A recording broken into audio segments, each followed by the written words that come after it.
Fresh out the box!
Mute 1 sec. Hey there, everybody! Welcome to Fresh Out the Box Plays Avatar Legends from Magpie Games. I am the board game guru and game master extraordinaire, Jahananan. It's me, Casualty CDG, co-host of Fresh Out the Box, and also Fresh Out the Podcast. That's where we talk about movies, video games, and streaming shows. I haven't been on there in the past couple weeks because I'm playing Forza and going through a midlife crisis. Don't worry about that. We're here for Avatar Legends, and I'll be reprising my role as Duckweed, a 10-year-old waterbender from the Foggy Swamps. Hi, my name is Nai Monet. It's been a bit. I am back as Sousa, the guerrilla warfare team. Hey, I'm Kevin Allen. I'm an actor in sunny Los Angeles, California, currently in sunny Florida, and I'm playing Letty, the airbender from the Fire Nation. Hi everyone, I'm Mei Ling. I am so happy to be back and a little sad that this is our finale. But I'll be playing Ulami Sho, the Fire Nation engineer, looking to change history. Greetings and salutations. Once again, I am Michael Powell, aka Mr. Kapow. That's MRKAPAO. And once again, for the, I guess, last time, sadly, taking on the role of Beggar Quinn, your sleepy time earthbending beggar. Hell yes.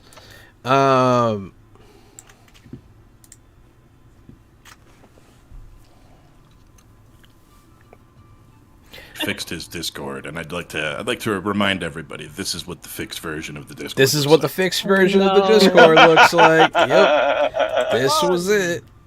Oh, You got to get those final 18 updates in. Right when we're about... Yeah, I did. I updated all my drivers. I updated Windows. I updated everything. It's them, man. Every time I sign on the Discord, they update 15 things, and it's every time I sign in, there's something new I got to.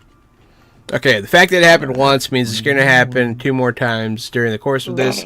I apologize, but I did my best to fix it, so I'm sorry. John, war against the Fire Nation is hell. War against Fire Nation is hell. Absolutely. Yeah, I'm a little sad this is our last episode too, but hey, I'm hoping that some of y'all will have some free time to come play some games in the future. And, you know, if not, we can still be friends, and that's the best. But yeah, so Anaya, you were missing some sessions, just so you're aware. They went to break a codebreaker out of prison. It went pretty well so far. They are still in there.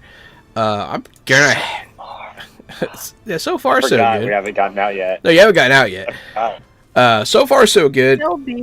Yeah, we'll just say that you tagged along. You were just being quiet and not doing much. Someone's got to be the driver. That's what being the guerrilla and guerrilla warfare is all about. Yeah, you could be laying in wait somewhere. Being quiet. Yeah. I'll allow you the. I'll give you a boon here. The mysterious stranger boon. You can come in when you feel it's advantageous. Okay. And whatever you say you had been doing up until then. Absolutely. So she can save us all. You've been playing Fallout again, haven't you? Yeah. The mysterious stranger. Ooh. I look forward to seeing the mysterious stranger Fallout. But yeah, so where we left off, you had broken into the prison, covered the floors with toilet water, fed a bunch of prisoners, and made it into the central temporary holding where they admit new prisoners before they are processed. That is where you are. You're in kind of the center area of the main building. There is the Codebreaker, along with a rather large man and a few other people in the central holding cell. All of you, except for Anaya and Gary, except for Duckweed and Sousa, are in this area. There is a guard that you guys were messing with. I believe you... Did you put him in the cell already? You did. I think so. But that's like right where we stopped it. The cell is open. We'll say we'll open up there so that you guys can kind of, make on the fly decisions here. But yeah, so we open up here. Duckweed, you're down the hall. In case you forget, you had just escaped from someone that caught you stealing food. And you, Yeah, that's right. yeah, you rolled really shit hot. All of you rolled really shit hot last game. And No, I didn't.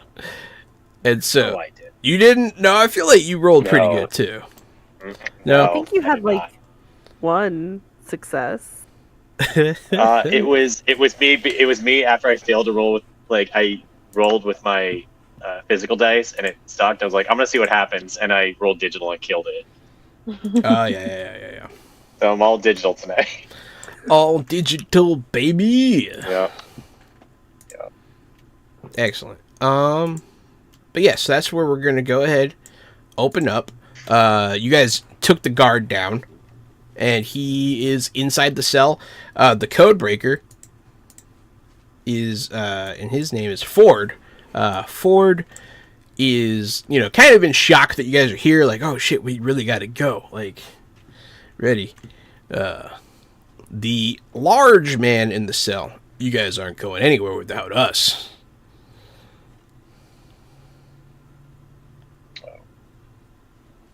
I mean, Oh, brief aside, I'm not going to tell him no. Are you going to tell him no? I don't understand why we have to stay and listen. We can just go. I mean, he's gonna come. This is all I'm saying. Oh, okay. Sure. Yeah, he's coming with So you. right, Because now, we let what- everybody out of the cell, like that whole group of people. Right? Yeah, it's all one big cell, and they're Yeah. not letting you just take Ford. Yeah. He's demanding that you guys let him come, or he's gonna become a hindrance, essentially. So what is right now preventing us from escaping prison? So you are in the new booking area.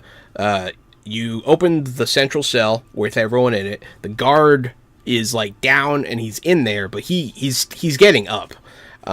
There's a gate behind you that leads to like the main area where you can access the kitchens that you arrived through. And so what's stopping you is one gate that you guys can open right here because you have the guard's key. And then whatever guards are in the way between you and the kitchen, mostly. Unless you take a different avenue to escape. But yeah. I don't Wait, think, I don't is think there we have a- a different. Are we next to a wall that could be that's towards the outside? You're in the central of this building. Okay. So there are no exterior walls in this room. Okay. All right. Well, let's, I guess, open up one of the gates. We have the key. Oh yeah. Yeah. Yeah. You guys open up the gate. What do you do with the gate you opened behind you and let the prisoners out of? Are you locking the guard in there? That's the Oh plan? yeah. Obviously. Just making sure. Before we do, Bear Quinn's gonna thump him with his cane upside the head to knock him out again. My head. But yeah, you guys lock him in the cage. Good. You open And- up the door. And we took his ring of keys if he has Yeah. one. Yes. I think one of you like pilfered his pocket earlier. Yeah, I think So, yeah. I did. Or, You guys are all keyed up. yeah. Unless that's a slang term, I don't know. That's... I hope not. But, I think it is for cocaine, but you're all right. Okay. Yeah. Okay. Oh, okay. See, it sounded familiar. I was like, isn't that a thing? All right. Don't worry about it. No. You have keys. There you go. There we That is pretty much the same thing. You've become the master of unlocking. There you go. Resident Much better. Evil. All right, so you open this gate. It's just a long corridor ahead of you. You see Duckweed coming out of a room to the side, which is the guard barracks. That he's like slamming the door shut, and he has like a ring of sausages around his neck. There's so much food in there, guys. Come back here, you little shit! There's also a guy in there, though. Well, Just one? Duckweed, make sure to get that food to go because we are getting out of there. No time to get distracted. Come on, let's get out of here, the big guy's going to say. And they're going to start going down the hallway with you. There are 2 guards at the end of the hallway with their backs to you that are like facing outwards. You're about to pass them, just for the record. Can I be one of the guards? That's a great... Because she's always dressed up as somebody. That's a great entrance for you, absolutely. Love that. What I love is we think that we stole a Cisco uniform for her, and meanwhile, she had her own separate uniform she stole. Michael, what are you saying? Yeah, quick question. Which way does the door swing open? The door that you already passed through swings out. The one behind the gate, yeah. What I want to do with Bear Quinn is they're going to earthbend, like, on the side of the door where it swings open, about, I want to say, 5 inches of rock up from the ground. You're going to make a little door stop? Yeah, exactly. Yeah. Smart. Yeah. That's actually one of the examples of use of the spell Shape Stone in Dungeons & Dragons. Oh. Nice. Fun tidbit! Ah, God. I'm such a nerd. I did that once in D&D. But yeah, so you hear all of them coming up on you, Anaya, in the hallway. You hear like a bunch of people behind you. And the other guard starts to turn and be like, "What's all that?" And yeah. Can I immediately take out whatever like guard weapon I have on me right now and like try to knock him out? Yeah, go ahead and roll. We're gonna go ahead and just put you into a basic technique combat here. So roll with passion because you're attacking. Oh no!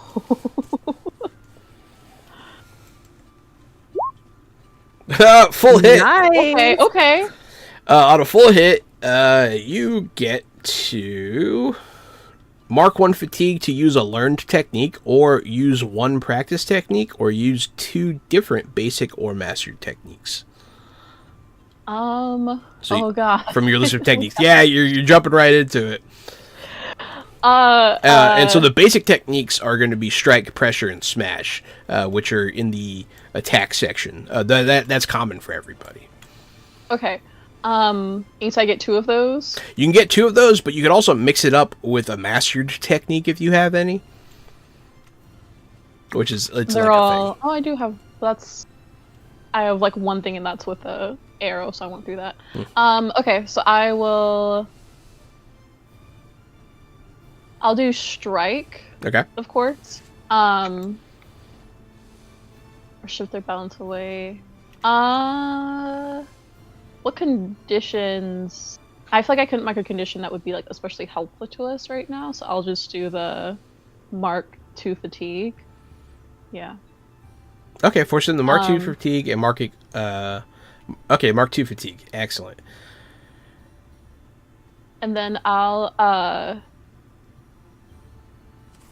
Excellent. I'll do smash for the second one. Destroy. Is there anything around me that like maybe like something with the door, or just anything that I can like use to hinder the people who might be behind my group? Yeah, you could smash. Theoretically, you can kick them through the door that's to the left, where it's like the check-in window. Yeah, I'll do that. Yeah, you kick them through that, and the debris could get in the way. So you'll see one of the guards turn, strike the other guard, and then kick him through the door, and then you'll see Sousa take off her helmet and classic. That's so good. Okay, where were you? I thought we were going to meet up. I thought we were going to do a whole thing. I wasn't sure if you were here yet. I just feel like we didn't really properly go over any kind of planning. Or maybe, we're doing it now! Okay, obviously. Laddie keeps running past you as he screams, "We're doing it now!" I feel like catch up. Because I'm like, obviously, yes. Well, Susan, it looks like we have indicted a riot, so let's get out of here while the getting out of here is good. Like a full riot? And kind of... No, don't release everybody. Points at the big crowd of prisoners just behind the new them. prisoners. Don't worry, we're not gonna riot till we're outside. You guys are running through the main building. You pass one guard that looks confused, and then you hear someone from way back where you came from go, "Hey, what the hell?" And he whistles. You guys are approaching the kitchen doors when you hear clang, clang, clang. Someone banging on an alarm bell. I just want to specify every door we go through or gate that swings open that we goes through. Bear Quinn's going to do that earthbending thing with the 5-inch door lock. Yeah. Door lock is a cool D&D class. Exactly. A door lock. That's really good. I have a few of those in my house, and they're not as impressive as you would think. But yeah, the kitchen door is right in front of you. You guys are getting there. That's when the alarm bell goes off. Do you divert in anywhere? Do you go into the kitchen? That's all I really need to know. I feel like we should go around. I don't think we should go through the kitchen, right? But what? Well, Yes, we go to the kitchen. You think I'm not going to avoid that smell? You think I'm not going to go in that kitchen? It's probably well, full we of have soldiers. to because Duckweed. Duckweed's already halfway in. Yeah, Duckweed bursts through the kitchen door. It's like, what's for dinner? Picked up these sausages, but I don't have anything to pair it with. What are you guys making in here? You see a chef like, feral child. He just starts yelling feral child, and there's like potatoes and stuff being cooked and veggies and some meat being grilled. Not great stuff, really, but is there that is grease? great. Hey, is there everyone, grease? Yeah, there's a big pot of hot oil, I presume. Yeah. Do you guys want an explosion with fire? I forgot for a second how we do things here. You get through the door, and then Quinn door locks it, and you hear people banging on the other side immediately. Oh, I don't want to incinerate the chef, but I would. It's not safe to run with hot grease on one's person. That's just a recipe for disaster. Or delicious cooked people. I would like to assess the situation because I don't get to. Looks good to you, buddy. You guys are in the clear. I'll roll too. Yeah, go ahead, I roll into the kitchen and go, there must be a way through here. But he's standing in front of the only exit and he doesn't see it. Letty's standing in front of it. Yeah. It is useless. And then Letty's adorable. Letty's the best. Ooh, okay. You get a situation, so you can, on a 10+, you get asked 2 questions. And take a +1 ongoing when acting on the answers. Okay. What's my best way out? Out of here? Right behind Letty, Exactly, there is an exit to a courtyard where the Cisco carriage is awaiting to whisk you off back to the Cisco warehouse.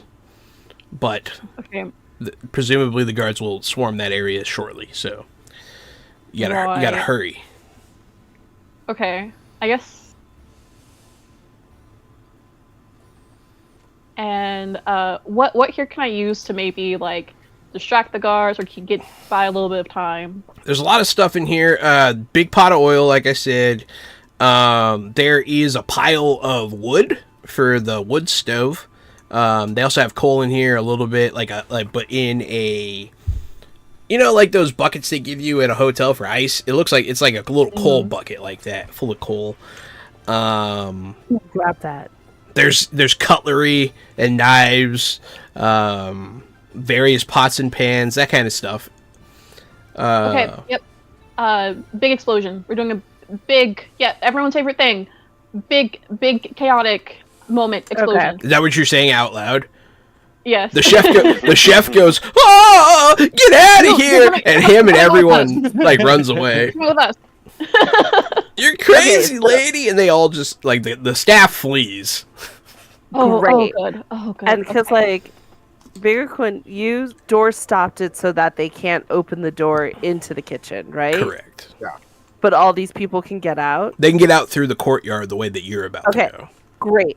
So what I would like to do, as everyone leaves past Letty, kind of being like, hey, you're standing in front of the door, and they all push past, I want to upend that huge pot of oil and actually kind of like tip it over and then light it on fire. Okay. And then run away. You light all the oil on fire, set the kitchen aflame. You notice that the door is already on fire, and it seems like they're burning their way into the kitchen. Oh, that's right. They're firebenders. They are firebenders, yeah. Well, that sucks. Okay. Okay, so I don't light it on fire, but I still tip the oil down so it's really slick. So they should have some hilarious moments. But I do grab the little bucket of coal because I can always use coal. So okay. You tip it, and then what? And you guys leave. Is that? Yep. Yeah, we're gonna leave. A big blast will blast open the door. A couple of them will run in and fall in the grease. Another one of them is going to launch a firebolt at you, but one of the guys on the ground goes, "No, don't!" And then, because that's fun for me. But then you guys leave, and you're in the courtyard. There's a carriage. You hear the clang, clang, clang, clang, clang of the bell. The carriage is pulled by 2 horses. It is a large catering food service wagon. One of the other Cisco workers that you came here with is sitting there looking around and being like, "What the hell's going on?" Don't worry about it. And basically, as we jump into the back, I toss out all the containers so there's more room for people, and usher the prisoners on board, so that way they can be in the cargo section. I'm just going to say Barry Quinn looks at the driver and just goes, "Oh, they're just upset because we ran out of pudding." Nice. Are you legitimately trying to trick this person? Because you can. I'm just being a smart ass. You're just being a smart ass? Okay. Sure, you know what? You can roll a trick. I'll pull a trick then. I'm being sarcastic, but you know what? It could trick them. It could trick them. Your dry wit, it would full hit. Work. See what I'm saying? Like, you guys keep rolling full hits over and over again. And it's pretty funny. Yeah, so with a full hit, you get to do 2 things. They stumble, take +1 acting against them in the future. They act foolishly, or they overcommit. So what do you want them to do? They act foolishly, and you know what? I'll take the first one for a later date, just in case. Alrighty. Man, it seems like a bit of an overreaction to me, but okay, I guess let's get out of here. It was very good pudding. Okay, where's the other guy that we came here with? He's still there explaining about the pudding situation. Let's go. You meet us there when we get back to the warehouse. Sounds good to me, because I'm an idiot. Apparently. Yeah! We're gonna try to quietly take off the guard uniform and chuck it over the side. You see a bunch of guards rushing to the front gate to shut it. And the Cisco employee is like, "Oh man, they're gonna stop us. I guess we need to pull over and see what they want." No, your boss didn't sacrifice his time and his life to go and convince these people to let us go over this pudding just for you to lock us inside. We need to go now. Think about what he gave. He's dead?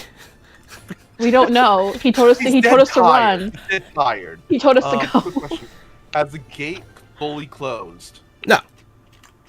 Okay, Barry Quinn is going to subtly create kind of like a couple inches of earth, preventing it, like another doorstop situation. For the large gates, go ahead and roll. Yeah. Rely on your skills and training for that one. Got it. This is a feat of earthbending. Oh shit! Oh, hit! A full hit, baby. All right. Well, it happens. Okay, you see Beggar Quinn knock his fists out of his robes, and all of a sudden, just the bricks shoot up, and the gates are stopped from opening. But as we're going through, but this causes the person driving to like pull on the reins because they're afraid, and they're not in on what's happening. Take the reins. Can I grab the reins? Mm-hmm. And just push basically like elbow the driver in the gut. The large prisoner is gonna come from beneath, and he's gonna push the Cisco guy off the cart. Be like, "You're in the way, pal." He's gonna sit up there with you, Susa. We could have taken him with us. It was okay. You didn't have to do that. Just for comedic value, after he gets pushed off, I want to like pull water out of a barrel to catch the guy, so you just see him get like soaked and doused, but he's fine. Just. That's fine. For comedic value, that's fine. The big guy just gonna sit there and be like, "Yeah, but I got to do it," and that's fun. So yeah. Hey, what was your crime? Just out of curiosity. Embezzlement. He looks more like a get arrested for pushing people off carts kind of guy to me. Yeah, okay, there's so much wrong with this plan. We just did not follow any kind of plan today, you see. They winged it. It was good. Used to it now, it's fine.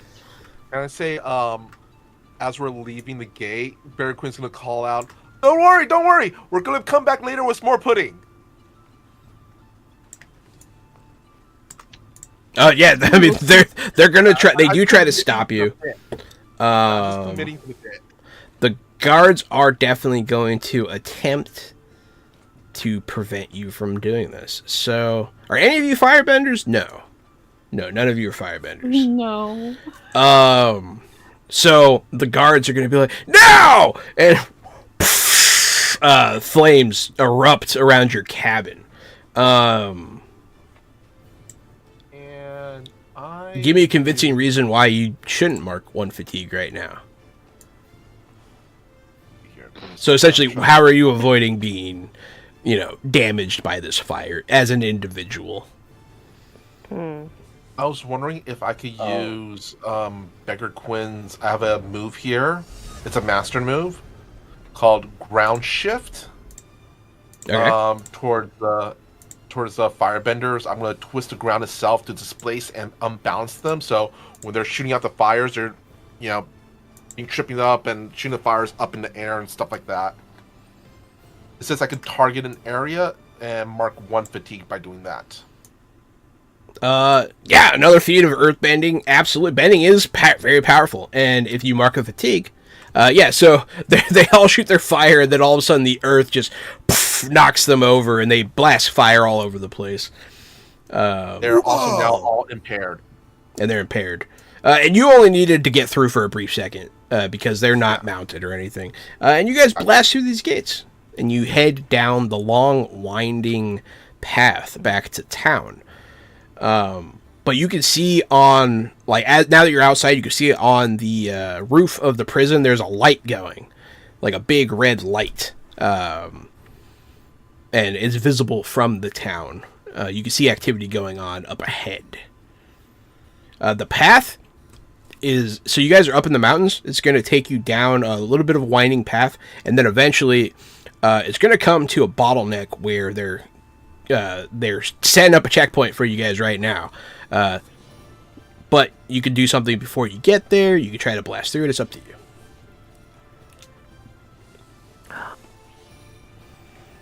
Could we have said what's the bottleneck made out of? Yeah. It's a earthen. It's just like the road gets narrow, and it's like a natural bottleneck. It's a natural thing. Okay. And they're blocking it with like wooden barricades and soldiers.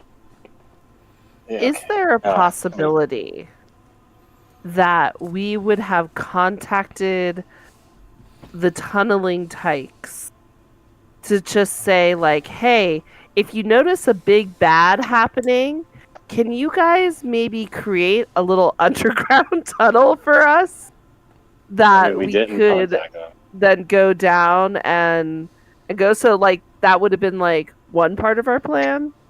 I'll bring you guys some sausages back if you mess with the guards if they block the road. And that would have been our plan. That makes sense why I've got sausages all over me. I mean, it's not a bad plan. I'm gonna make you roll though, to see if they actually. This is. I mean, they're children, so let's see if they actually do anything. Roll with push your luck. Do they think we're cool yet? They might after this, but no. No, push my luck. Okay. Destroyed a lot of things. Let's try. Oh no! I am no longer cool with them. No. I think I must have said they definitely categorized me with the olds now. I think I got a little too excited about the science of toppling towers.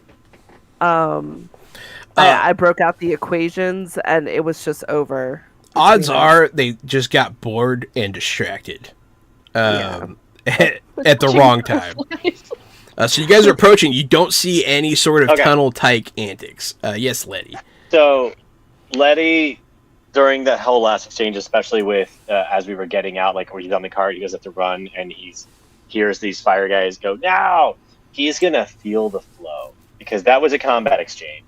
Yeah. So, he is evading and observing, and I have to roll for... that? Yes, evading. So each section of the attack area has a different thing to roll with. Evading and observing, you roll with creativity or harmony. You also get a clear 1 fatigue because you're taking a minute to assess what's going on. Great. I don't know if I had any because I don't think you did. All right. This is a mastered skill, so I don't have. Do I have boons with this? Or like a plus anything? No, it just means that you get to do it without rolling a 10 or higher. I believe. Yeah. Without rolling a 10. Okay, so I'm gonna roll with creativity or harmony. Yes, creativity or harmony. I don't think it matters. They're both the same. So rolling. God damn it. What does it do? Well, I missed. Yeah, but what's the intention of it? Well, so Feel the Flow is one of my special moves, and it says I pause to feel the flow of battle and study the way my opposition fights. And I become favored with them. Or I just become favored in general. So I was trying to give myself favored status. You become the so leaf. I could Yeah. So I could then do other things with that, but I didn't roll well. That's okay. It's been a chaotic situation. You're having trouble finding your center. But as you guys barrel down this hill, you do come across. You're coming up to this barricade. It's starting to become nightfall, and high up in the sky, it's still pretty bright out because there's a large moon tonight. Do we see the barricade up ahead? Yes. How many people are there so far? There's 5 guards with spears drawn. One of them has his hands out, so probably a firebender. And then they're behind a wooden barricade that will totally stab your horse if you keep running. Okay. I'm gonna nod and start to take up my arrow and notch it and go, if no one has any other thoughts, I'm gonna start shooting arrows. Could take care of it. Okay. I don't like how you said that. Buckwheat springs on top of the carriage and strikes an almost marionette type of pose and has his swamp protector mask on as he focuses on this group of soldiers in front of him and start to manipulate, start to try to move them from the inside. Yeah, you are. It is a full moon. You are empowered. And that actually lets me. I don't think anyone else is in water stuff too. Yeah, it also lets you use your blood bending. No one's seen this yet. It's been this is the first full moon that we've had during the session. So I feel like up until this point, I was like, "Oh, Duckweed's just like an adorable, precocious child who is OP," and now I'm like, "Oh dear."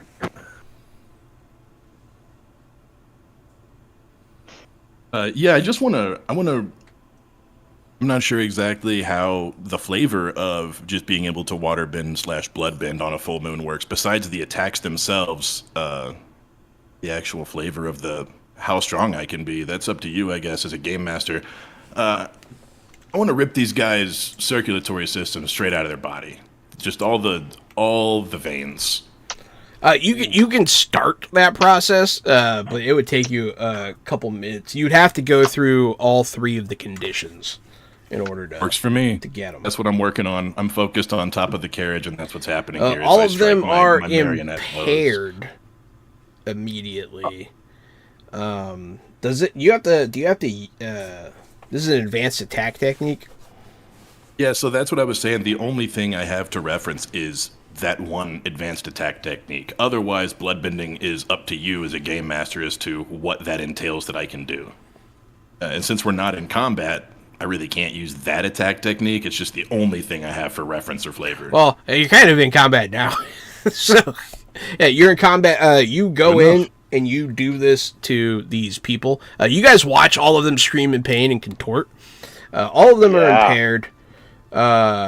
Your horse kind of pulls up to the scene of them going, ah! This is why I don't have to bring water with me. Oh, God. So all of them are impaired. So they have the first level of your condition bending here. But then it does go into, like, normal turn order. Okay. So Beggar Quinn is going to look at the others and goes, anyone else scotch disturbed by this? Very. Do I mark a condition just for the fun of it? Oh my God. Yeah. Good. Yeah, this is pretty upsetting. Yeah, you could mark something if you want. Like fear or something. Well, there's afraid. Yeah, there you go. Or troubled.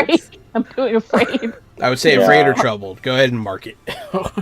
Honestly, it's a weird one, but you could be angry about this too.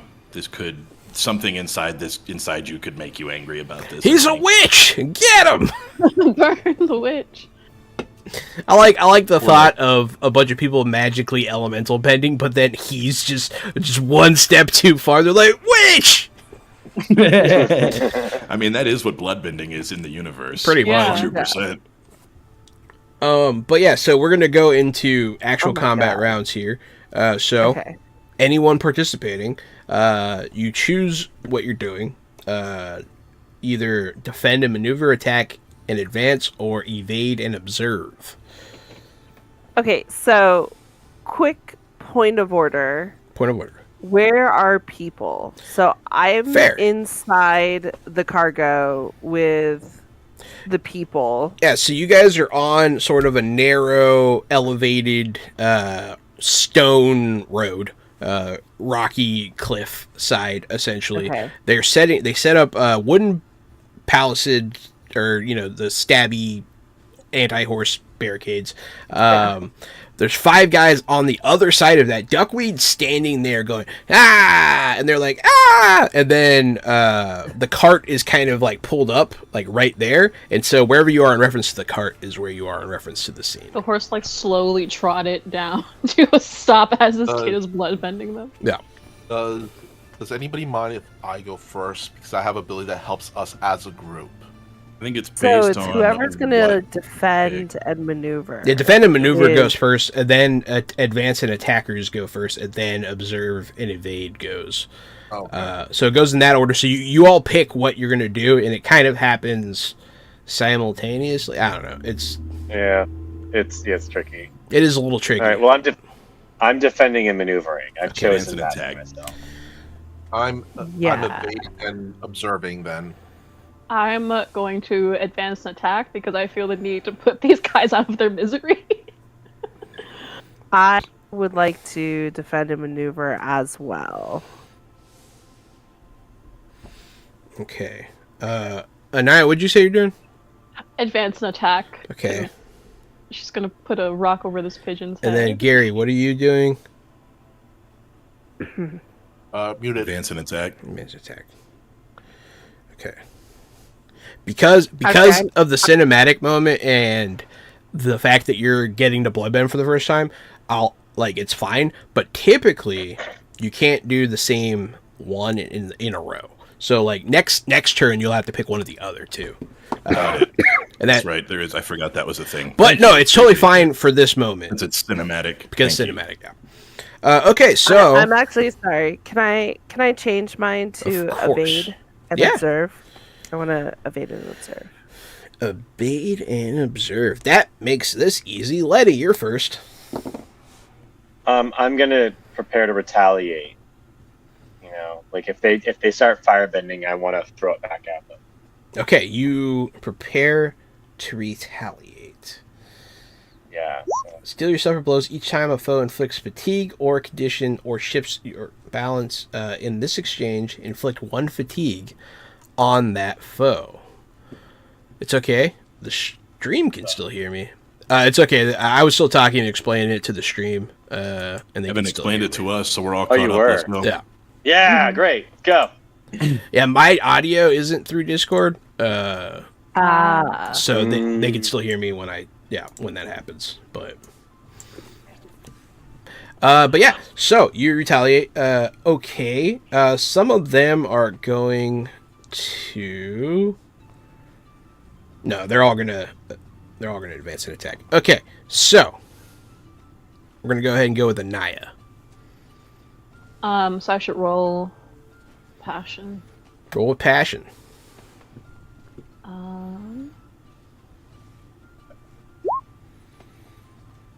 Oh boy. Ooh, okay. I'm overwhelmed. I'm trying to notch my thing, but the fact that this kid who I've been like joking with and like trying to mentor, I'm freaked out. You're freaked out. So what happens when you miss? On a miss, you stumble, but you can shift your balance away from center to use a basic technique if you want to. I think it'd be fun because it would take me off the edge in the other direction. Oh yeah, Letty, you're supposed to roll. That's silly me. Yeah, I totally forgot about that. But hey, I finally... Yay! So if I get hit, I will do something. Yes, you did successfully use it. Yeah, no, I'll push myself. I'm up the other end of freedom now, which I think is very funny. So I think I equalized after having a breakdown some sessions ago. Excellent. And my basic move, strike, pressure, or smash. Her first thought would be to take these guys out of their misery. I think especially with that flub, she's first thinking like, I gotta. It's a mercy kill. So she's going to pick one and I'm gonna pick smash. Oh, not smash, strike. So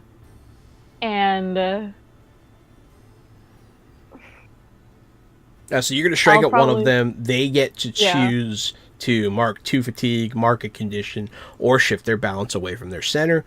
But you can mark a fatigue instead to force them to mark 2 fatigue or inflict a condition, your choice. And they're already starting to stack conditions, so either is a good option. Okay, then I'll mark that fatigue. And I'm gonna force them to mark another condition because I'm trying to get them taken out as fast as they can. Okay, so you knock something over on top of them, and they are pinned now, so they're trapped. So they're impaired and trapped. One of them is, anyways. Okay. Duckweed, Duckwizzle, it's your turn, dog. You know exactly what time it is. Blood twisting time. Don't forget to roll with passion. Blood twisting, roll with passion now. I rolled a 7 and I got a hit. Hey. 7 is a hit, which means you can mark a fatigue to use a learn technique, or use a practice technique, or use 2 different basic or master techniques. Practice technique, blood twisting. That's the one we're going for. It's a That's the one practice I showed technique. you. Yep. That's Excellent. the one I showed you earlier there. If they are impaired, trapped, or doomed, inflict an additional condition. There are, 2 that are trapped? I think I can only use this on one guy, so one of the trapped guys is now doomed. So the guy that... if they're already trapped, you inflicted an additional condition, which means you double up. So this guy, you can do the thing you wanted to do to him if you want to. Yeah, Oh my god. I rip his veins, his circulatory system, all of his veins. They come out of his body. You hear, and this guy just turns into a big bruise. And then you just sort of, the body falls over, and you just sort of see the veins still standing there as they fall the other way on the ground. Hey, Duckweed, I think we can. I've got more where that came from too. This moon's gonna stay full for a whole night. Should be easy enough for us to take back to town. All of a sudden, you guys realize why he was arrested 10 sessions ago. And why they were so scared of him in the cage. Okay. If I wasn't angry before, I'm definitely marking angry now. Okay. Yeah, that's pretty horrific. Good stuff, though. So, Mr. Kapow. Yeah. Actually, I'm surprised that evade and observe isn't first in the order. Actually, but I'm gonna say Bear Quinn is going to be using coordination, where he's going to kind of stand up. He sees Sousa kind of stumbling there a bit in the beginning, so he starts kind of going, "Watch your left, to the right, down there, watch out."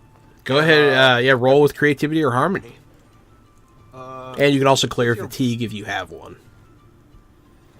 I think it just happens, I think. Oh, no, you have to roll in order to use it. Oh, okay. Yeah. What is it? Creativity or harmony. Harmony. There you go, Nice. full hit. So that means you get to mark 1 fatigue, to use a learn technique, or use a practice technique, or 2 different basic or master techniques. Is this a master technique, or... This is a master technique. Okay, so this is a master technique. That means you can do it and either a different master technique or one of the 3 basic techniques under evade and observe. So you get to do a little extra because you rolled so well. Okay. I also want to say right now the group is now prepared, favored, and also you could either choose to clear 2 fatigue or a condition. Ooh. That's strong. Okay. Yeah. I will clear afraid. I So, am no longer troubled by my own actions. So like I said, That's not coordination good. And It's not good at all. It's not. see here. I'm You no said longer one more other afraid. thing. Yeah, you can either do another master technique that you have, or you can do one of the 3 basic techniques from evade and observe, which are test balance, bolster, hinder, or commit. You know what? Bear Quinn is going to use ground shift. Ooh, another master technique. Excellent. Yeah, another master technique, and this is going to be towards an area. So, while I do clear 2 fatigue, I get 1 fatigue back because I'm doing an area effect. It's pretty cool. Let's see here. Clear 2, mark 1. So, yeah. So right now, all foes are impaired, and if they're already impaired, they're now stunned. Ooh, Okay. stunned. Okay. Can't. Oh, when do the soldiers go? Well, now they don't because they're stunned. But yeah. I want to say, for a second, you guys no longer see the foolish acting old man. You see for a brief moment a general in his prime, kind of barking orders. Nice. Nice. Now we realize why you were the head of this operation. He's the head boy. Yeah. So yeah, they're all on the ground. You see the ground sort of like pummel them a bit, and they're all stunned, shook. They all have a bunch of conditions. They're not doing. This is going very poorly for them. Mei Lin. Okay. Seeing the art project that just happened, Ulami looks at Duckweed and she's studying him very carefully, looking for weak points. Because you're afraid. While kind of taking some pieces of coal and just kind of like figuring out what I can do. So I'm using a technique called Seek Vulnerabilities. Gotcha. Roll with creativity or harmony.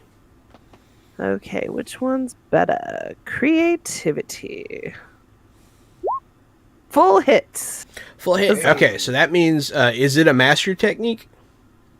I do not know because... Oh, no, it's a learned technique. It's a learned technique. So that means you can mark 1 fatigue to use it. Okay. And then that's it. And then that's fine. Almost passing out.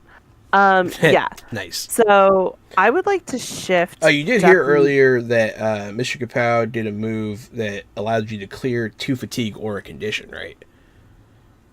I'm going to still be afraid, and I'm going to clear 2 fatigue. Boom. There you go. Yeah, I just wanted to make sure. So, yeah, perfect. Thank you. That's perfect.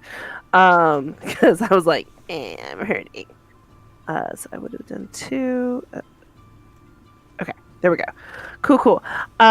So, yeah, basically, next time I inflict a condition on Duckweed, I can shift their balance. In case you have to convince them to stop. Yeah. Yeah.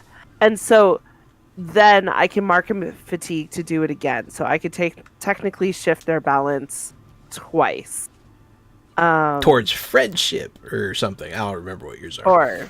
Or survival. Yeah. If I want. Ooh. It depends if I want to push him over the edge. You can push him over the edge and make him go mad with blood bending. Okay, God, you're... Oh my God. This is dark. Wow. This is getting very dark. So yeah... Well, I have a plan. I have a plan. Dark territory.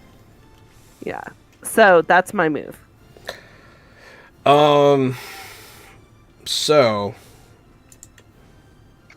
Duckweed, something horrible just happened. Don't believe you. I would like you to roll an intimidation check, please. Is that focus? Passion. That's a hit. Great. So now you get to choose. Oh no, I get to choose, but you pick one they cannot choose. So they run to escape or get backup. They back down but keep watch. They give in with few stipulations. They attack you, but off balance, the GM marks a condition on them. Which one do you not want them? So you don't want them to run away. I was right about that. Yeah, that's the one they don't do. God. They pee their pants. No, they're going to give in with stipulations. So they're going to go, oh God, let him through. And they're going to move the barricades. Just please don't kill us. That's the stipulation that they're giving. They beg for their lives because holy shit. All of them have conditions. All of them are hurt. It went pretty bad for them very quickly. I'm going to take the reins and take off. Okay. Duckweed, do you hop back on the wagon when it goes past you? Yeah, and I'm also, not from these guys, but from the body that was over there earlier, I'm going to pick up a blood ball and, like, bring blood to me, and I'm, like, holding a blood ball in the air instead of a water ball. Yeah. There's a vampire following, just trying to take a bite. You're like, get out of here. Just look at that that blood ball and just goes, "Not helping with the disturbing." I might need it. You know they have that inside of them still, right? Trust me, I know. Okay. Jesus Christ. Or whoever that is, I don't... what would they say? What are some of the Avatar names? Avatar Roku, that's messed up. Just the same way a plant has water inside. Calm down, everybody. It's not a big deal. It actually... really I think the appropriate expletive for this is like lion turtle. Lion turtle! Oh my... Oh... By all that spending. So yeah, you guys make it into town. There's a lot of activity going on. There, you do hear guards organizing. They're ringing a bell inside of the town at this point because there's a prison break, and they're organizing patrols. It is darker now, but the moon is still out and full. Hey, Duckweed, how about you put that that blood ball maybe in the water skin? You know, the water skin that we have, just so you know, be a little less obvious in case we have to be sneaky. And you might need it for the future. Lucky for us, it's nighttime. No one's looking, and I might need it. Look, as soon as we run the Fire Nation out of here, I don't have any need for the blood ball anymore. I know you're uncomfortable, but it's no different than water. Oh, it's very different than water, and also it has a smell about it. It does. I think it would Smell be used to bother me at first too. You guys will get over it though. We are friends, right? Oh yes, yes. Whatever you say, Buzz. Yeah. Yes, we are, and thank you. Thank you for helping us there. However, you know how that was bad, right? Hey, thanks for breaking me out of jail, but you got to get me out of town now. That's Ford talking. Oh, we're not. Hey, we're Ford. Not hey, we have something else that we need to talk about here. We have I'll talk to Ford. Okay. I will talk buddy? to Ford while you all deal with this. I am looking for a distraction. To deal with Ford. Okay. Yeah, we start working on this code cracking. I'll lean over to Alami and be like, should I stay here or go with them? I mean, I don't think there's much we can do if things go south. You know what I'm saying? I'll take care of it. Hey, thanks for the ride, lady. All the prisoners disembark and they just run into the town. Bye. I hope that you're okay. So, Duckweed, buddy, you're right. It's not bad in itself, right? You guys can try to guide and comfort him if you want to. Yeah. Roll with harmony. This is where the game mechanics really I actually have like a special move. Okay. Hold on. Okay. I feel like this is very awkward. Yeah. And it's called I Don't Hate You. So it's when I'm guiding and comfort someone in an awkward, understated, or idiosyncratic fashion. I roll with passion instead of harmony, which is great. If I mark insecure or if it's already marked. So I will make it insecure because I'm kind of like, he could literally do that to me like right now. But I'm just like, yeah, you're like really powerful. And again, thank you for that. That's why I took the protector mask. They told me I wasn't strong enough to protect the swamp. But I told them I could protect the foggy swamps. Nobody can do what I do. So you're the only one who can? Mm-hmm. My grandma told me I shouldn't do it, but the tribal elders, they were really mad about it. Yeah. 'Cause usually, like, blood stays on the inside. You know? I get it. Trust me, we've talked about it at length. But just like plants have juice inside, so do people. All it took was one drought in the foggy swamps for me to realize that just because there's no water doesn't mean there's no water.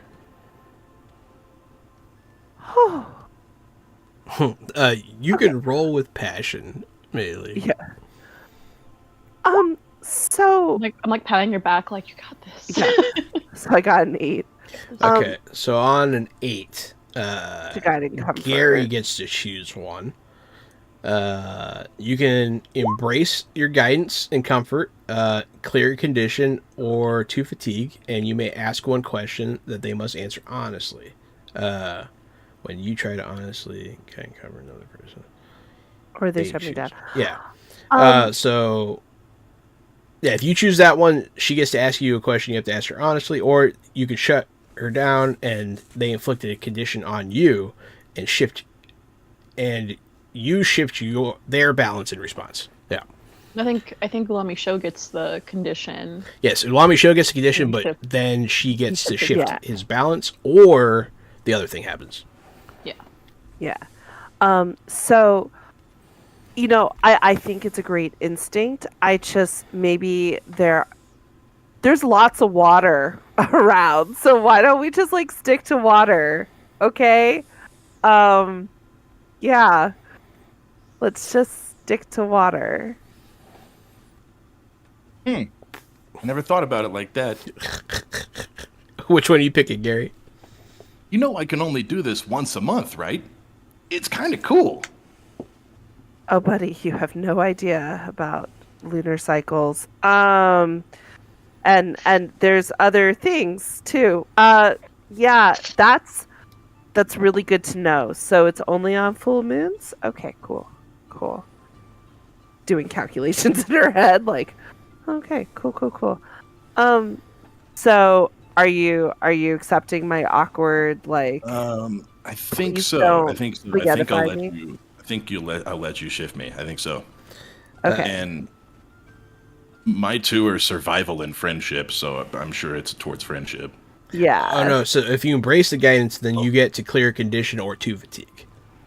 I don't have any conditions or fatigues. It just seems like the right thing to do to embrace the guidance. Okay, yeah, you can shift your balance then. That's fair enough. Yeah. Yeah. So like towards just, friendship. Maybe just use the water. Let's start with the water, and then if things get really intense, then let's just stick to water. Okay? Yeah. I'm not doing this because I want to. I'm doing this because we're friends, and I just let the blood ball just splash on the ground. I'm sure some of it got on me, and I'm just like, It soaked the cat, and the cat's like, yeah, it's gonna run away.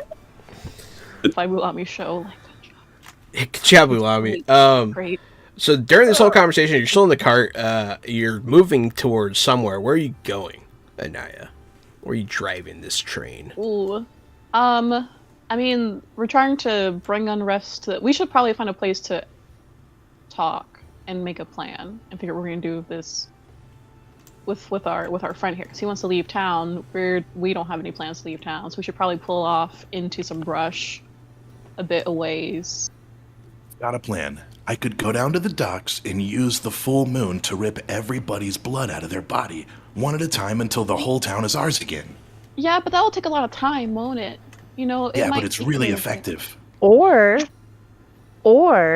think about how amazing you are with water not on the full moon. So how much even more amazing you're going to be with water. That's true. You're also way better at water bending. You guys don't get it. This is my only time to practice blood bending. It's my only time to practice. You know what? The only way I get better is now. No, you are so good at it. You're already at peak. It's fine. I'm an expert at practicing. I don't think you need practice. You guys pull off into an alleyway to discuss your next move. That's where we're going to go ahead and take our break. Hey, thanks everyone for watching. We'll be back shortly to finish our final episode of Avatar Legends. Thank you for watching. Stay fresh. God.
Fresh out the box.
Fresh out the box.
I think we got sub too.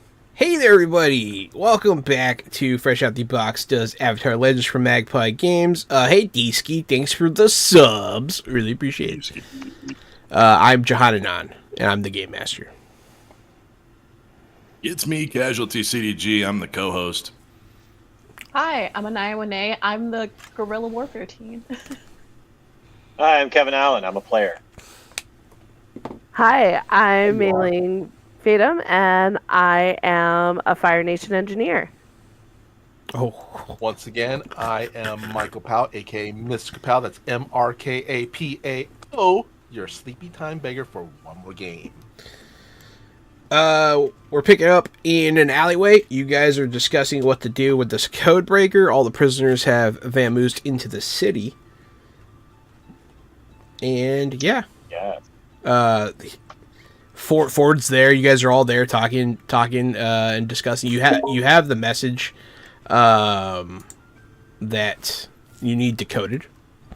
Yes. So Beggar Quinn and I have been discussing that with Ford while the others have been dealing with the chat.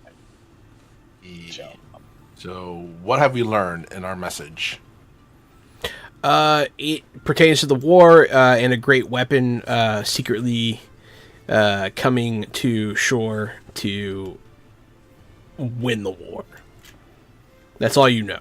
You didn't get any specifics from the message. You only were able to pick up bits and pieces without the code breaker. But now we have the code breaker. You do. Yeah. So, Ford, as per our agreement, we need you to break this code and translate this message for us. It pertains to, as we understand, a great weapon that is coming to shore that will win the war for the Fire Nation. Now he's going to look at it. Yeah. Unfortunately, we can't break these without my book. Well, good thing we're in a vehicle. And I tell the guy driving that we need to... Do we have the book on us still? Did we take it with us, or did we leave it? Did we take it? We did. You took the book from his place of business. I don't know what you did with it after that. We just say Beggar Quinn has it on him? Yeah, I feel like we would have it on if you us, would like to have it on I don't think we went... Yeah, I don't think we went home or anything. I think we went straight to Cisco and suited up. Yeah. Yeah, because I had.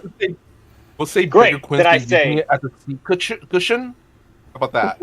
Yeah, you guys can totally have it on you. He just has to. He just needs it. Yeah. So I say, good thing we've got Beggar Quinn. Oh, I was using. Here you go, and kind of takes it off from under his butt, using it as a cushion. Quinn, smarter than you look. He's gonna start decoding it. Hey everybody, you can still hear me. Haha. But yeah, he's gonna start decoding it. And it's gonna be talking over him right now. I should shut up. Oh no, they can't hear you, they can only hear me. Oh, great. Then everything's fine. Everything's fine, yeah. No, I was still talking and I was being dramatic and it was fun. And okay. So yeah, he's gonna get to work decoding the message. Quinn's having fun too. Oh no! It's not much fun you were having. He dropped too. Oh god. Yeah, I kind of want to leave now, just because. Get out of here! I don't know, dude. Get! Just kind of feels like the right thing to do. Get out of here! Oh, that's funny. All right. So yeah, he's gonna get to work decoding the message. It's gonna take him a few minutes. You guys can hear patrols going by. You see smoke rising from the refugee camp. And yeah.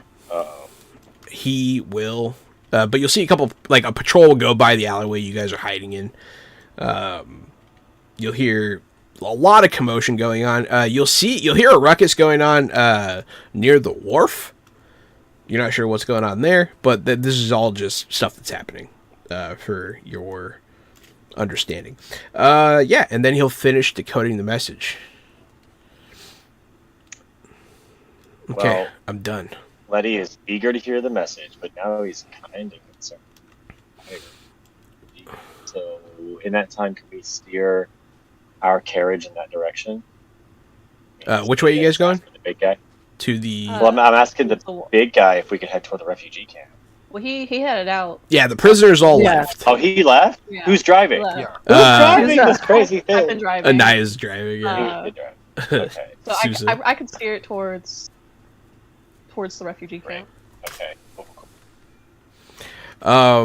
The message details the spear that'll pierce the walls of Ba Sing Se will arrive on the north shore in the alcove. It is to be transported to Ba Sing Se by our elite cavalry unit. Did they say when? Tonight. Please let it be tonight. Tonight? Perfect! This is perfect! Tonight is tonight. Yeah. You guys intercepted the message recently, and it was not meant to be something that sat on, so it might be happening right now. Looks like it's gonna be a long night for us. To make. To the North Shore. Thank you so much, Ford. Good luck. He saved my friend. Now, at least take me to the camp. Jeez.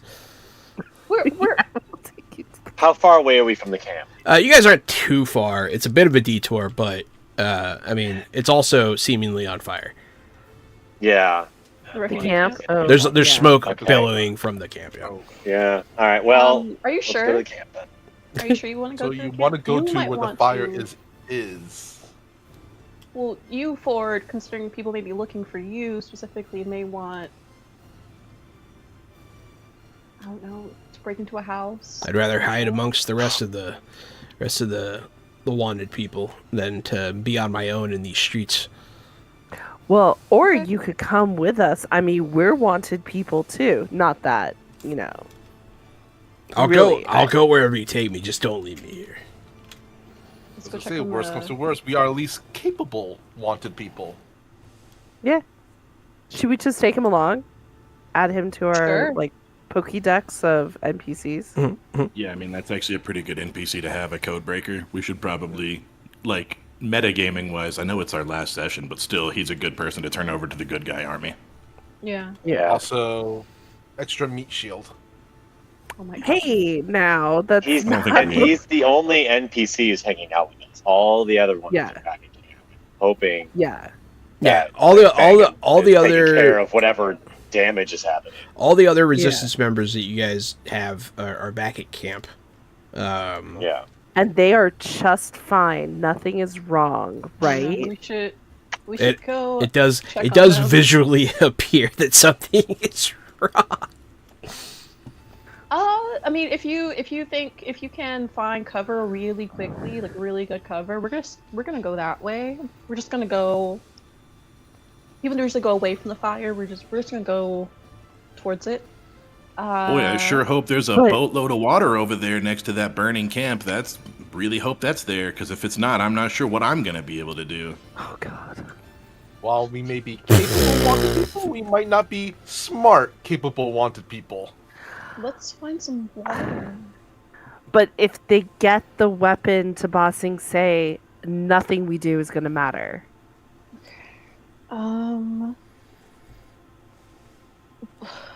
Let's see how bad things are over there, the refugee camp. How we can assist. Why don't you guys... Buddy. I know you don't love this. Why don't you let me take care of the camp, and you guys go for the weapon? Are You gonna should be use the one water? going to the weapon. If anybody should be going to the weapon, it's you, because they're bringing it in the north shore of a bay, and you have all this water to work with to destroy Okay. a weapon. You could probably do it single-handedly.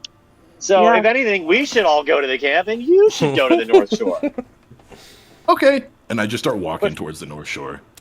Okay. I'm gonna go with duckweed.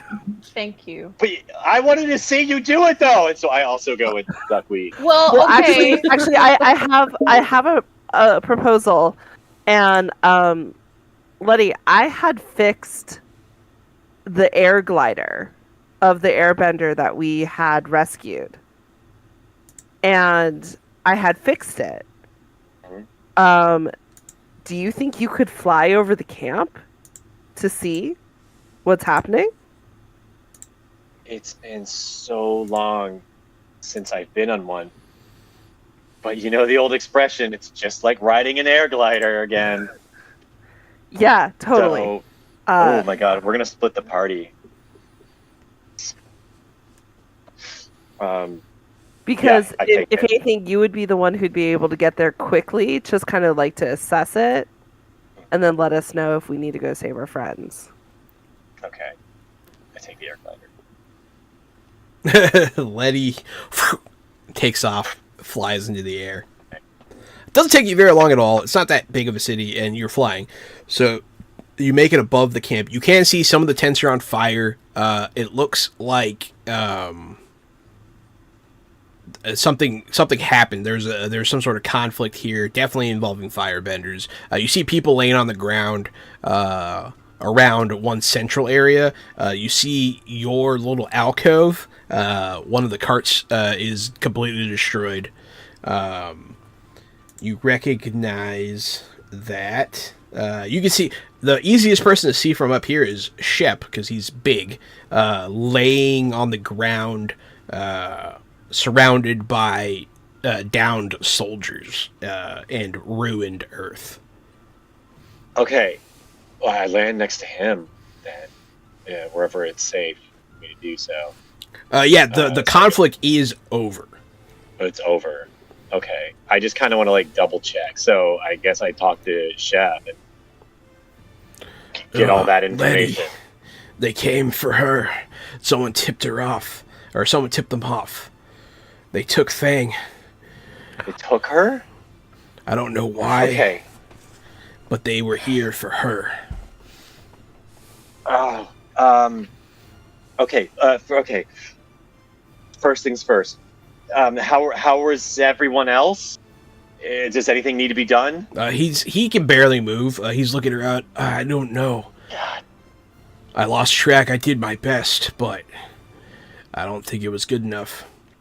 I don't hear Where's Mel? any more fighting. I think you did well. He's looking for Mel. Mel. Yeah. The firebender. So you don't see her. Yeah, I don't see her. Not in the immediate area. Yeah. So, oh god. You do, however, see the other airbender lay on the ground. Yeah. What are you doing? He looks like he got burnt a little bit more, and he's just laying on the ground. He doesn't look great.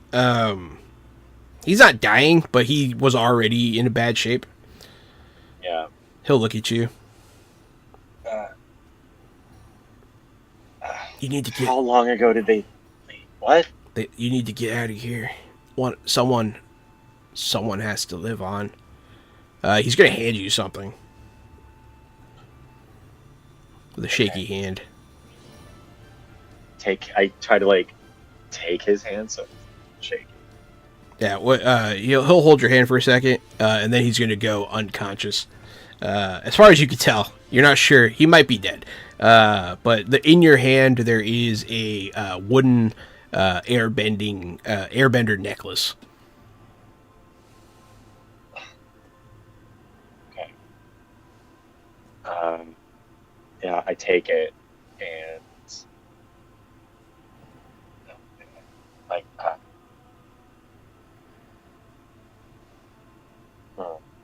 okay.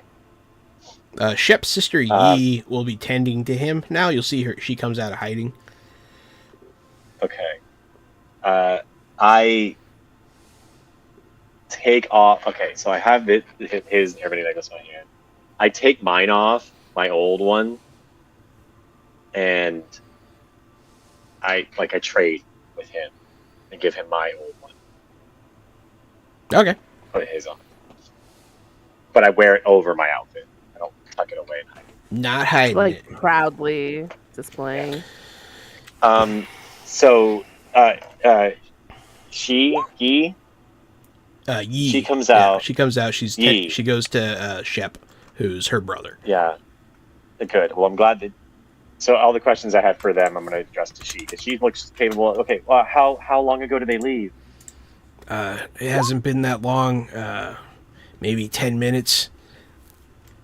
They came riding on those huge rhino creatures. They headed north. Perfect. Okay. Do you need help looking for survivors, or can you handle that on your own? I'll do my best. She'll look around. I don't like our chances, though. You'll see Lee coming out of the rubble. He's all cut up. Oh, God. But I mean, he's like intact. He's just he's definitely in a battle. Yeah. Okay. Lee, look, this is really bad, but we have a chance for it to stop here. I'm gonna go north, and I'm gonna try to get Fang, and then we're gonna keep going north to the shore where the Fire Nation is delivering the spear that will pierce the wall of Ba Sing Se. We're gonna put a stop to it. We're gonna do it here and now. So take care of yourselves and get better. But if anyone can head north, that's where we'll be. I'll see what I can do. We all are. You'll see as you're leaving, you'll see two of the tunnel types holding hands and crying. I drop. I gotta talk to them. Bring them. No. Okay. They're just sobbing. They're doing that thing that little kids do, and they can't talk because they're sad, and they're like, and yeah. Okay. All right. It's very sad. I do a breathe. I try to do a breathing exercise with them. Like, I'm like, hey guys, hey, follow me. Breathe. 1 in, 2, 3, 4. Hold it. 2, 3. Out. 2, 3. Hold it. 2. In, and I do that until they calm down. They'll calm down a little bit. What do you want to say to them? Okay. Like, you can understand them now, at least. Are you guys hurt? No, but we can't find our brother. When's the last place you saw him? Over there. Okay. Do you want to go look for him? Yeah. Okay. Let's go look for him, guys. Walking over, I'm like, how are you feeling? How do you guys feel? Oh, everyone's being booned. Yeah, they'll talk to you. Scared and sad. But you'll get to the rubble where their brother supposedly is. I'm scared too. And it's okay. It's okay to be sad. You should be sad right now. You're missing your friend. Get to the rubble. God, assess the situation. Okay, it's a hit. What can I do? Yeah, I mean, it looks like he might be under there. He might be okay though, and for the most part, I'm just gonna come out and say that he is okay because we're not hurting kids on the stream. It's just they had a bad day. Yeah, they did. But I'm not doing the whole. There's none of that's gonna happen. Kids are safe. It's like you're playing Skyrim, but they can get beat up a little. Yeah. What's your friend's name? Remind me. Liam. Liam, can you hear me? Yeah. You okay, buddy? No. Oh, okay. That makes. Yeah, I didn't think so. You sound like you're in a tough spot right now. Yeah. I'm scared. Are you hurt? No. You're scared? We're all scared. We're all scared together, okay? We can get him out of here, and they're gonna... Liam, I remember you being pretty tough. You think you can hold on for just a moment while we get you out? Yeah. Uh-oh. Okay. All right. I turn to the Tykes, like, Tykes, you guys, how good at earthbending are you? Pretty good. You did some pretty cool stuff, but do you think you can get all this earth away from Liam without touching him? I think I can. Well, the older one will say that. Okay. I bet you could. Just give it your best shot. You're not gonna get in any trouble if you just go for it. Okay? He'll and it'll knock the debris off mostly, and it'll expose the child, and he's just kind of stuck. Okay. Liam, you're stuck. He's under a piece of wood or something. He can't get free. Okay, so I do my best to pick up the wood. Which am I relying on skills and training?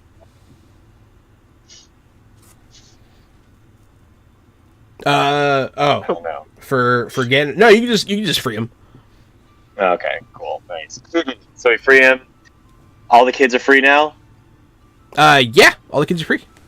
And they'll kind of celebrate, and they'll cry together and be like, "Thank you, Miss." Yay!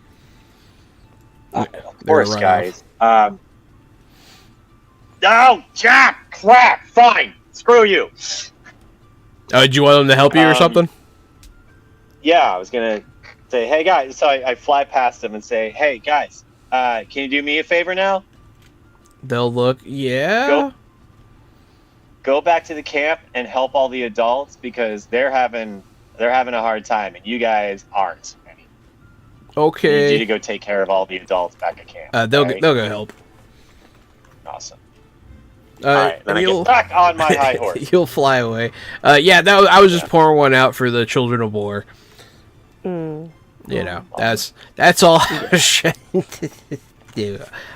So yeah, but they're all fine. Yeah. No, they can take care of themselves. Yeah. Yeah. You fly back to your friends, or you guys? Did you guys head north? I'm looking for the rhinos. You're looking for the rhinos, but heading in the northern direction. So I'm hoping I will get real lucky and find them on the way to my friends. Yeah. And I think we would have started heading north with the idea that Letty will find us somehow. Yeah, what is your means of conveyance? We're still in the cart. They're in the cart. Aren't we? Yeah, I was making sure that you're staying with that way. I figure if he's like on his paraglider and we look up and he circles or something over us, might be a way to get our attention. I know that there's obviously a lot of people going to be like, oh, there's an airbender, but yeah. I think we're past that. I think we're past that. A little bit. But yeah, so you guys are running down towards. You're going north. You're heading to the rendezvous point. Letty, you're looking for the rhinos, and you'll see the cart, but you'll also see the rhinos up ahead. It looks like they're almost at the rendezvous. Like they're approaching the. They're going to get there before your friends can intervene, for sure. Oh, the rhinos are ahead. Yeah. Okay. Yeah, that makes sense. Okay. And you can see you can see the sails of a ship entering the cove. Yeah. Great. Well, with all this new information, I'm going to drop into the cart and relay all this stuff that Fang has been captured by the Rhino Riders who are approaching the ship that is coming in.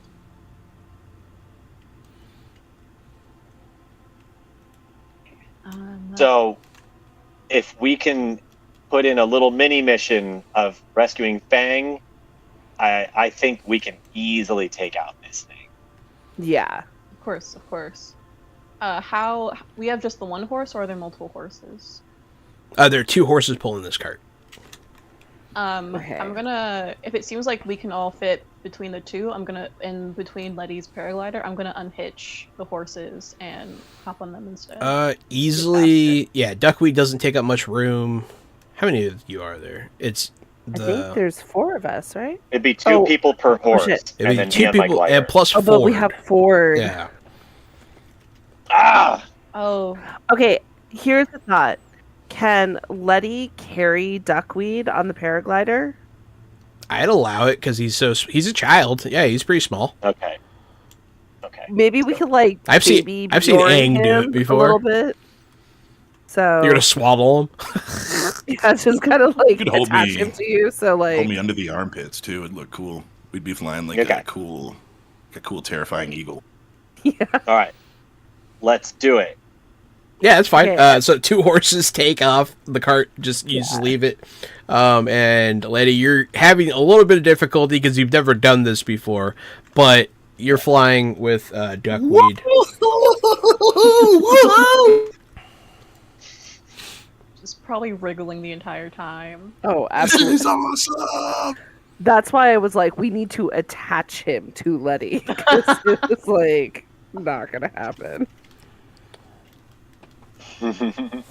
This is so cool. If we fall, we die. You will.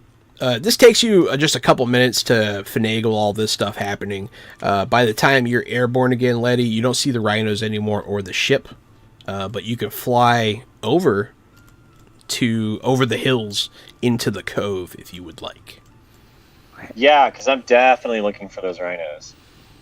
You'll come over the ridge. You can see the ship pulled up, moored near the rocks, and it looks like they've unloaded a really large cart that's being pulled by rhinos. Okay, so... And then you see so the how many of them? It's the same riders on the rhinos? No, it's separate rhinos, and then you see the rhino riders, who are... There are 1, 2, 3, 4... There's 5 of them. 5 riders, 5 rhinos, and then there are 4 additional rhinos pulling a huge cart with some sort of covered cylindrical object, and it's starting. They're starting like to form a caravan and starting to head out of the cove like immediately. You also see a small group of people that have left the boat. Some of them are in chains, and some of them are not. All right, well, I point out the 5 rhino riders to Duckweed and say, like, these are the people who are following us, and these are the people who captured Fang. And to be fair, you want me to use water.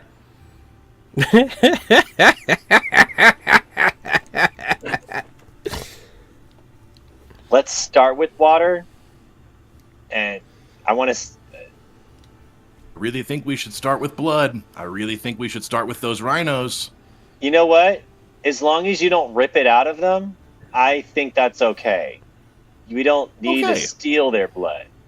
Yeah. Yeah, let them keep it. Yeah. Okay. That's a fair compromise. Don't rip it out of them. I'm just imagining this conversation happening while he's like papoosed on your body, like up in rip the it air. out You're of just him. like, oh my god. Okay. The caravan starts to head out from the cove, and they're heading straight.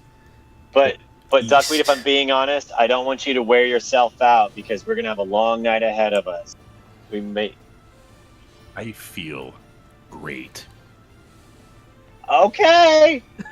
I'm gonna start moving in on these guys. Like, I want to get the drop on them. We're following what we see Yeah. from the Hope, so. You guys are a little bit behind and then them because they're flying, but you'll catch up shortly. Okay. I'm gonna ask Duckweed. Do you need to move a lot when you do your thing? Nope, just my fingers mostly. This might be really easy then. I'm just gonna like try to hover just above and behind these guys, like as if they're pulling us like a kite. One of the people that is walking in the group with the chain people is gonna look up. Oh no. And he is gonna pull his hood back. And you're gonna hear and a beam is gonna shoot right at you. Oh god. Go ahead and don't get hit. How do you want to avoid this? How do I not get? That's up to you.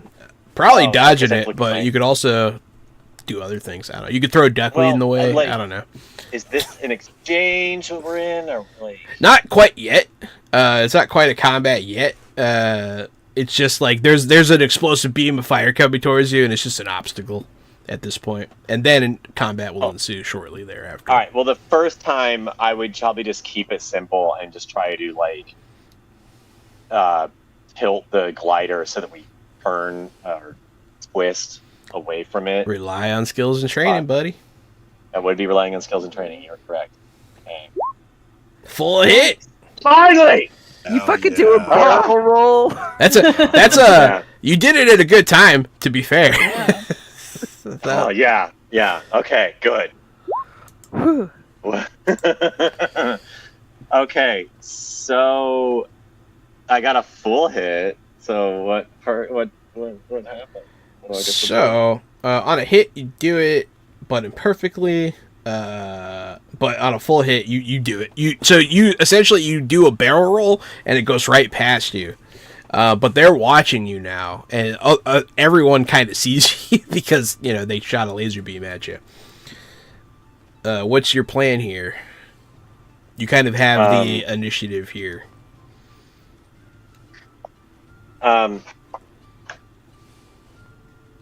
Okay.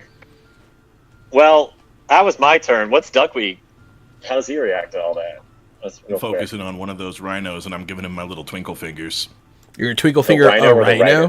100%. I'm going to twinkle finger every single one of these rhinos until this combat's over, and I'm going to have a stampede of blood rhinos, and you're just going to deal with that. It's going to be fun. Okay, so roll with passion. I got to tell you, bro, all of my rolls are with passion. Excellent. Full I got hit. a full hit. Excellent. So you do get to do your ability. You can also do any other mastered ability you have, or a basic attack ability if you would like to. Any other mastered ability? Or you use strike, pressure, or smash in combination with what you're pressure or smash. Oh, smash! I want to smash the. Well, we're in the air. I don't think smash makes sense. I don't want to come down and land for this. I'm cool staying in the air and not doing one of those other things. You could technically bloodbend one of the rhinos into something. Okay, yeah, I want to bloodbend one of the rhinos that's at the back of the caravan that's like near the trailer thing of the thing they're One of the ones that's pulling the thing? One of the ones that's pulling the thing. I want to bloodbend one of those, get him angry, get him stirred up, and get him to start kicking the hitch. Start messing with his leg. Alrighty.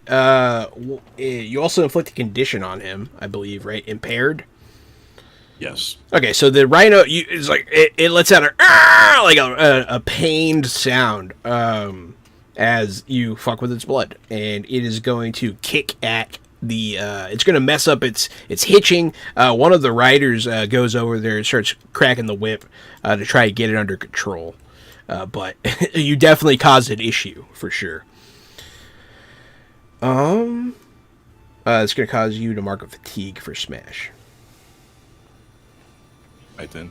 But you definitely sabotaged their caravan already a little bit, so that's good. That's a good start. Alrighty, the horses mount the ridge, and you can see Duckweed and Letty doing this. You see, you saw the laser beam hit the sky, but you guys are now present. To do something, you're not quite physically, like, you couldn't swing a sword at anybody, but soon you could. Okay. What would you like to do? I'm going to take out my bow and arrow.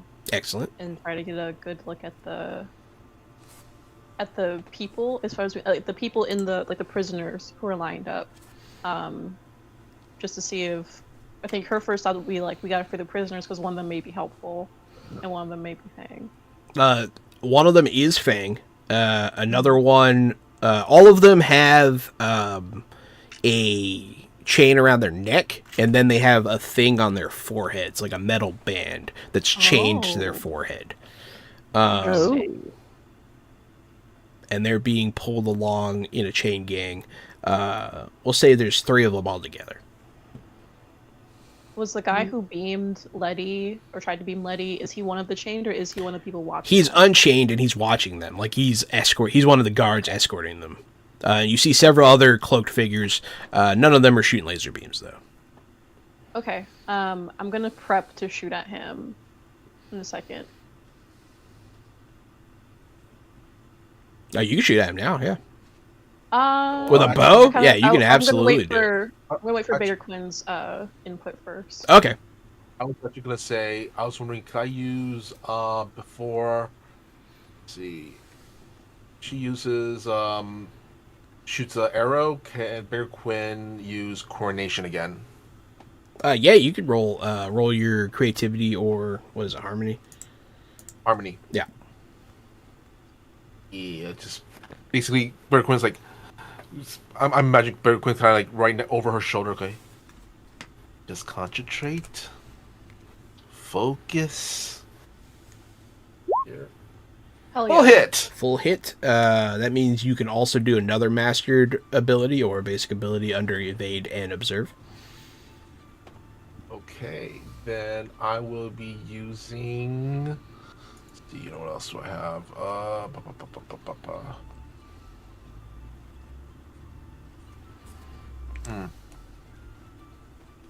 You know what? I'm going to use patience. Combine this with patience. It's another evade and observe master thing. It says actually I'm just going to post it here.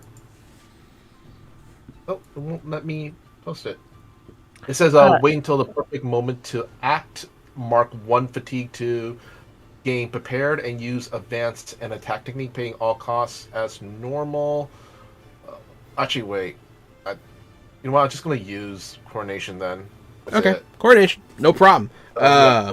The entire group is now prepared and favored. And we could clear 2 fatigues or a condition. And that goes for everybody in the group. Yeah. I think I'm going to unclick insecure. I'm not sure though for Duckweed and Letty because they're not within our immediate vicinity because they can't hear Baker Quinn's advice. Yeah. Yeah, that tracks. Perfectly acceptable. Should I roll this like an attack then? Or should I roll this like rely on skill? Yeah, roll this as an attack under what is it? Under is it an attack and advance ability? It's an attack and advance ability. Yeah, so roll with passion. I remember they're favored and prepared. Oof. Favored. Nope. Favored let me see what favored and prepared does. So you get a +1 to that roll automatically for being favored. You also have a boon, and you also can shift your balance. So you can do stuff to make that hit. You're close enough if you spend the and your resources. favorite too. And your favorite. favored. That boon. Does a boon allow me to reroll, or does it add +1? It adds +1. Okay, then that combined with being favored will take me to 7. Okay. Okay. So the move I want to do is gonna fly to a tree. Fire arrow to perfect accuracy to pin a foe in place. Mark 1 fatigue to inflict impaired on a target, or 3 fatigue to inflict impaired and trapped. This is gonna be a long fight, so I'm not gonna risk 3 fatigue, but I do want to impair the guy. So I mean, she was going for the head just by nature. But if I can just in some way just like knock him down or knock him off balance, yeah, that would be enough. Just impair him, raise his head, do something. Yeah, absolutely. You'll donk him, like you'll scrape the top of his head, and it'll cause a little explosion on his forehead, and he'll be impaired. Nice. Absolutely. He'll be impaired for the whole fight, which is good. He's a pretty tough guy. Okay, so that was Anaya. Mei-Ling. Okay, so question. This turn I would like to seek vulnerabilities on Sparky Boom Man. Okay. And I will remind you, I do have a pocket full of coal. and I can fashion a sling. Yeah.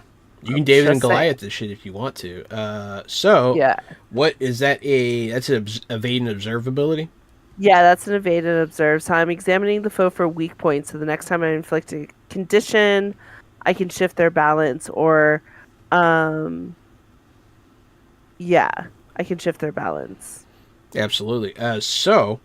Roll with creativity or harmony. Okay. We are going to do creativity. It's a hit. That is a hit, which means... And you're... Actually, it might be a full hit because you are prepared and favored. I am. Prepared gives you +1. Favored just lets you use more techniques, even on a miss. Gotcha. So you do get an 8, which is still a regular hit.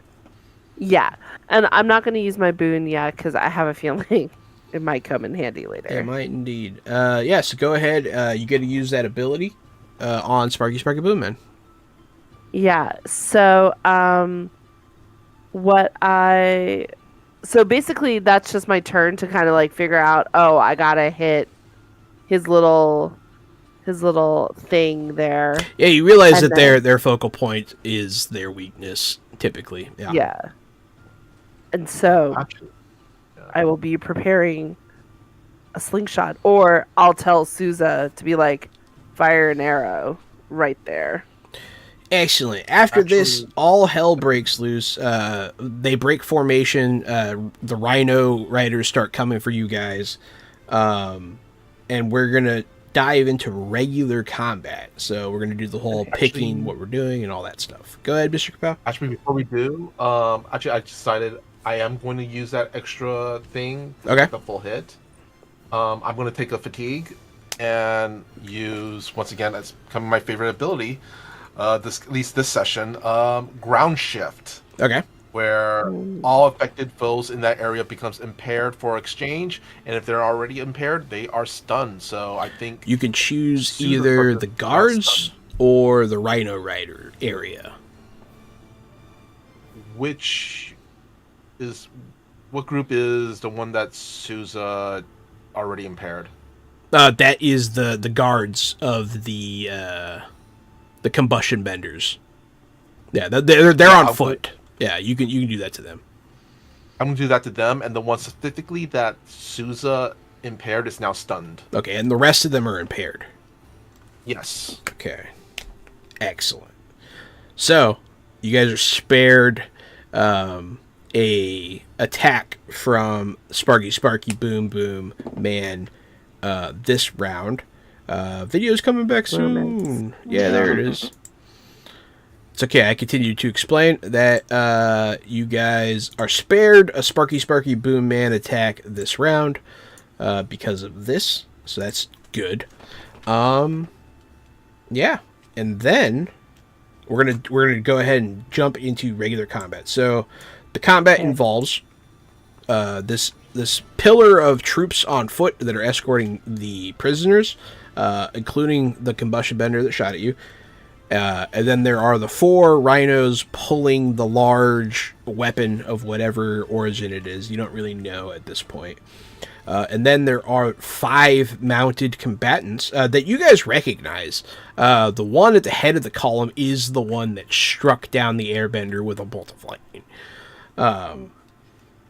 And then the rest of them are his entourage. So there are 5 of them. I'll describe them briefly. The one that shot the lightning, he is dressed in traditional Fire Nation armor. He has a shaved head with a dragon tattoo on the side. And then there is another man who has sleeveless jerkin on that is also, standard Fire Nation issue more or less, but he's not wearing any undershirt. He does not seem to be bearing any weapons. There is a woman carrying a halberd, and she also seems to have other weapons on her back. Then there is a man wearing a headband and carrying what looks like a large quiver of javelins. He is also carrying a spear in his hand. And then there is a large balding man with a long ponytail and a long beard carrying a maul. All of them are mounted, and all of them are heading towards you. So we're going to enter into regular combat. So we're going to start off. Don't forget, you can't do the same thing twice in a row. Right. You get to choose defend and maneuver, advance and attack, or evade and observe. Yeah, you can do it again later, but you just can't do it twice in a row. But what if it's I did coordination and then did that ground shift? Can I do evade and observe again, or no? You have to do advance and attack or defend. Okay. Yeah. And then whatever one you do, then you have to do one of the other two the next time. Gotcha. But yeah. So who of you lovely people would like to defend and maneuver? I can't really do much, but you can defend and maneuver. Kevin's going to defend. No, wait. I can only evade and observe. That's what I mean. Yeah. Oh, okay. Okay, because I'm on a hang glider. So. That's fine. So not I. I will defend and maneuver. Okay. Who advances and attacks? I think I shall did advance that. an attack. I will I think do. I did it in the scene leading to this, right? So probably Yes. not fair for me to keep doing that. So I'm gonna skip it. Okay, so you're gonna do evade and observe. Yes, sir. Yes, sir. Yes, Okay. sir. So Anaya's defending. The other three are attacking, and then Gary is evading, observing. Cool. All right. So,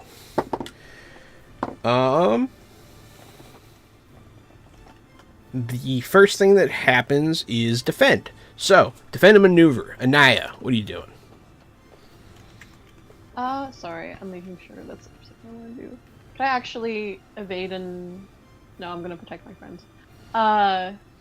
Let me roll my focus, and that will decide what I'm doing. Yeah, roll your focus. Full hit, excellent. So you get to choose from the special list, where you can use a learn technique, a practice technique, or 2 different basic and master techniques. I'm gonna use my twin weapon sweep. I'm gonna use like the bow and whatever. I don't know if I ever got my umbrella fixed. But whatever I have on me. We'll have a flashback scene to you and Talon, the girl that you used to be in the spies with, that you met recently again, and who has become a sad girl.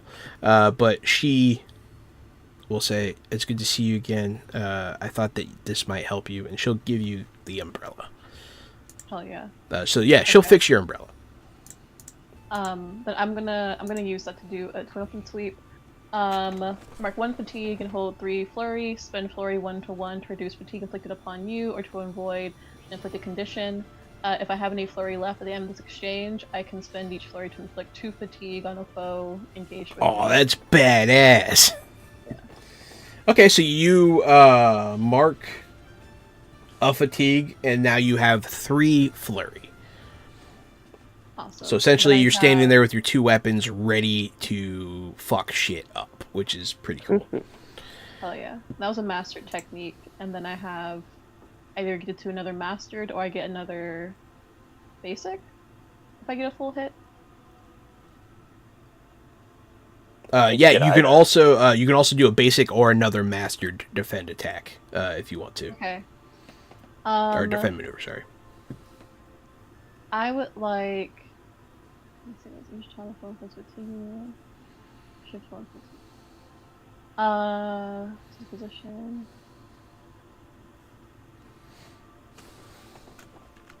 Seize position. Okay. I'm gonna do seize a position, which is a basic technique. As I'm gonna try to get closer to the patrol people, mostly because it's gonna be harder for Dew to combust if I'm close by. But I'm gonna also try to aim to at least get the hoods off of the combustors who are on our side. So I'm gonna start moving closer. You're moving closer to the rhinos? To the prison group. To the prison group. Okay, so you're going to run parallel to the charging troops to try to free potential allies, which is good. Exactly. Yeah, so you seize the position. Excellent. No one's going to mark a fatigue to stop you. Because why would they? And then the rest of them, they're also defending and maneuvering because they're not in combat quite yet. They're all going to also seize a position. All of the rhinos, except for the one with the maul, are going to charge up the hill. And they're going to be engaged with you guys. So they're going to meet you, Mei Ling, and Mr. Kapow, and Gary. You're still flying, right? Mm-hmm. So they're gonna run up to you guys. The guy with the javelins is going to seize an advantageous position to throw them from, so he's going to go past and above you. And then the one with the maul is going to be right behind Anaya. So it's going to be right behind Souza. After that, we're going to go to our advancing attackers. Yeah. All right. So, Mr. Kapow, do you want to go first, or shall I attempt to make one of these guys explode? I'm actually going to go after the one that Souza has aimed at, who's right now, I believe,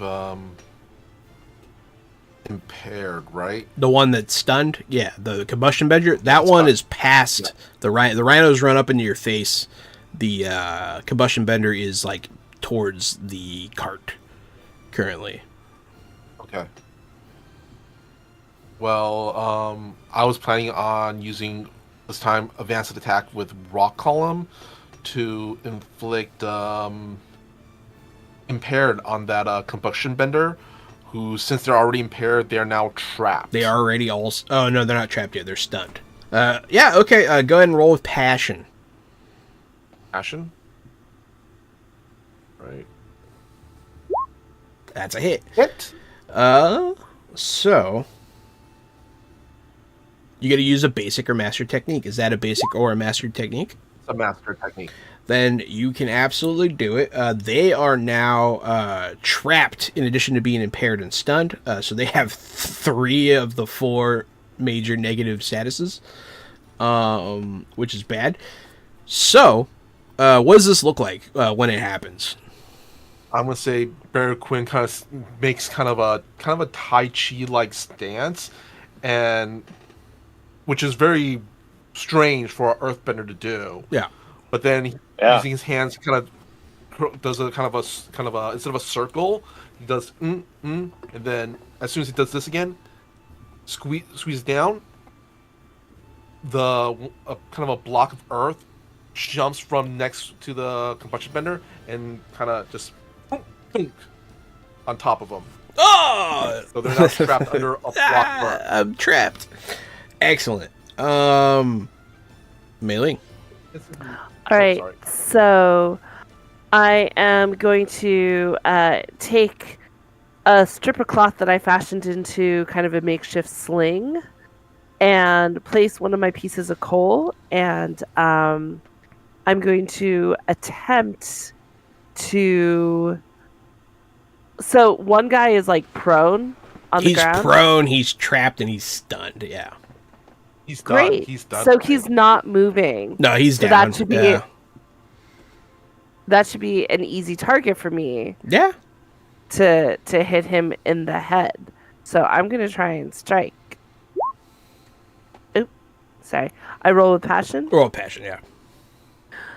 El passion. It's a hit. That is a hit. You're trying to strike. So you strike a foe and reach, forcing them to mark 2 fatigue, mark a condition, or shift their balance away from center. Their choice. But if you mark a fatigue, you can choose for them. Between marking the fatigue and inflicting a condition. I'm going to say... And I do believe if he takes a 4th condition, he's out of the fight. He's out of the fight? If you have all 4 conditions, I think that knocks you out, so... I want him to explode. Oh. How can we do that? It's hard to make people explode, but you could throw a rock at his head and see what happens. Well, because like the combustion benders, right? Like Yeah. if you hit like, oh, but wait, it was they like blocked it. Are you talking about Avatar, when right? that in Legend of Korra? One of them was one of the metal bent a metal casing around her head while she was combustion bending, and her head it did explode and she died. No, but it was also like Sparky Boom Man. That's how Sparky they did it. Boom like, Man, yeah, he nailed him in the dome, and his thing went. Yeah. Yeah. So that's kind of what I'm trying to do here. You're trying to set off his Sparky Boom head. Because I'm the demolitions expert of the fair. team. You're trying to throw off his aim. So So I'm gonna mark a fatigue, and I'd like him to take the fourth and final condition of doomed. Oh. Wha bam! It hits him, and he's like, ah! And you'll see sparks are flying out of his head, and he kind of loses control. But he can't really go anywhere, so he's just like, ah! And there'll be an explosion. And Naya, you're very close to this explosion. All right. But, yeah. But there's no viscera, because this is a kid's show. Right. But we know what happened. Yes. That was attack. Duckweed. Are you observing as well? Yeah, Letty and I are both. Both of you are doing it. evade Okay. observe. Yeah, so what are you guys doing here? You can roll with creativity or harmony to use your abilities here. Okay. Why don't you go ahead and go first, Letty, because I'm going to do something absolutely nuts. Great. Go for it, man. Mm-hmm. All right. You're letting me go first, or you're going first? No, you're going first, Kevin. Oh, okay. I'm trying to figure out, like, I'm kind of aiming for the lightning bender with the dragon tattoo on his head. Is it a safe assumption to say that there's another person riding with him? On the Rhino, no. They're all riding solo. Where the hell is Fang? Fang is in the Chang gang that Anaya is approaching. Well, they got her down there quick. They did, yeah. Okay. Well, then I'm definitely aiming for Lightning Guy in particular. I'm hopefully going to bolster or hinder. That's my aim. So I'm going to. Oh, that's. Roll this. Yeah. So you roll creativity or harmony to do this. Harmony. Full hit. Hit it! You're doing it. Finally. You're doing it. I freaking harmony. So that means you can also do that's a basic technique, so you can do that in combination with another basic technique or a master technique, or you can do a practice technique or mark of fatigue to do a learn technique if you have any in the invade and observe column. I'm not sure if you do or not. I do have a learned technique, but I think You can also just do two basics if you want, which is, yeah. Sorry, Oh wait, right, and I can only do an evade and observe move. That narrows it down even more. Yeah. That's not. Those are attacks. So you can do bolster and hinder like you wanted to, and you can also do test balance or commit if you want to. That's fair. All right. Well, so I'm going to impede at least the main guy. You're going to impede the lightning guy. Excellent. Yeah. You'll and then depending on what you do, you'll inflict an appropriate status. So what are you doing to do this? Yeah, right. What does it look like? Okay, yeah. Commit and test balance is character stuff. I'm not here for that with these jabronis. These are just faceless goons to me. Okay, so I'm going to. Okay, so the other move I want to use is Feel the Flow, in which I I study the way my opposition fights. I've seen him fight before, so that's not strange. And become favored. And if they share training with you, which they do, because I've trained in Fire Nation stuff, even though I can't firebend, I get to learn their principles. So what's his principle? His principle? Yeah. Like his guiding principle? I've never understood what this game means when they say you learn if you know their principle. If you ask them what their principle is, like all that stuff. I think it's the balance principles, or so you can like decide how to shift them. His two, I think, would be probably duty and cruelty. Oh. Yeah. Okay, that tracks. That's what he's about. Okay. Oh yeah. No, this guy signed up for this, for real. Like he's all in. All right. Great. I know his principle. Yeah, this guy's not going to bury his uniform in his backyard after the war. Yeah.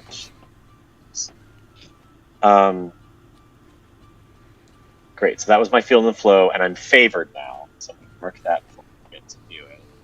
And then now that I'm favored, what does that mean for me? I get a +1? Favored means that you can use an additional basic or master technique in your next exchange, even on a miss. My next exchange. Well, this one, since this one is the next one, so you can do it now. Well, it's not the next exchange. Well, did you just become favored? I just became. Oh, okay. In this moment, so now that I'm favored, because I've felt the flow of this jabroni, I'm going to impede him. I think I have to pause and see what Duckweed does before I impede this guy. Okay, that's fine. I'll let you hold it. Okay. Gary. Thank you. I'm going to use my moment of balance, which lets me break a lot of rules with your permission. I posted it in the stream what it is. It says, you learned early on that you have to do what it takes, what's needed to survive. Sometimes it means you lose friends. Now you find a new balance, rule breaking. It's not something that just drives people away. You can use it constructively with your friends. Tell the game master how you lead your companions to break all the rules and accomplish an incredible feat. So I thought it was actually really cool because I have 4 different rules that I break, that I've been breaking through the campaign, and there's 4 of you guys. So I thought it would be cool for this scene to each of you have a rule that you're breaking. Kevin, of course, you're on the hang glider, so Daredevil stunts. I think, of course, you are flying, zapping, teasing people here, and as they're trying to hit you, maybe they hit the chains every now and then, or they rattle the rhinos or something, but you're zipping around unstoppable, just making them mess up. They just can't quite do it right. That's how I impede him. I think that guy messed up so hard, he stops running. He stops moving his rhino. Sousa, for you, I have vandalism, sabotage, and I know you're right there next to the homie. You're right there next to the chains, so this would be the chance for you to kabing, break that chain and release the chain gang. True. So as the chains rattle and fall to the ground, you vandalize and sabotage, and somewhere in Duckweed's heart, he's proud of what he's taught you over these 10 weeks. Beggar Coon, charming insult, you just dropped a giant rock on this dude right as he exploded and died in his head. So I know that you've got something for him.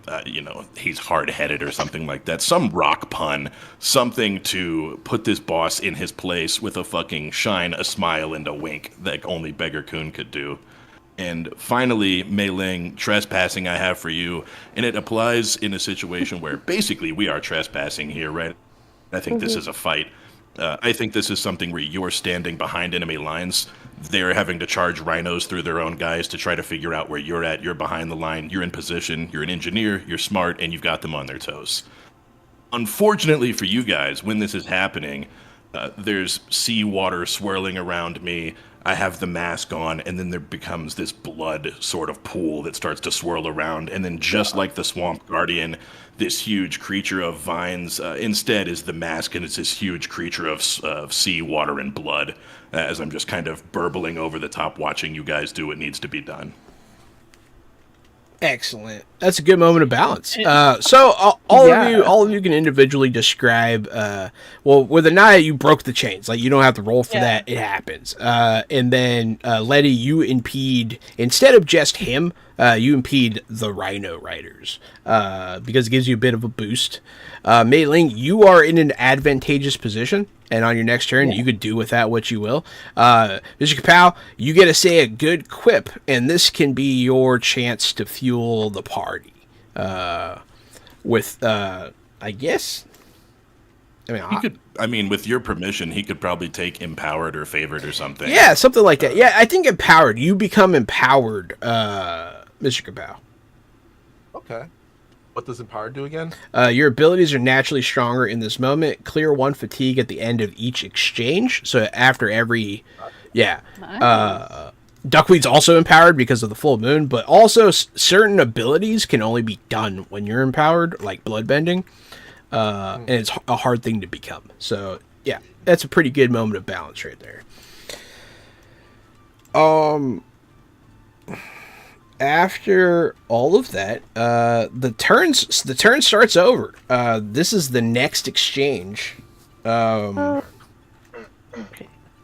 Question. Yeah. I was flurrying, and no one attacked me. No one attacked you, which means you get to flurry.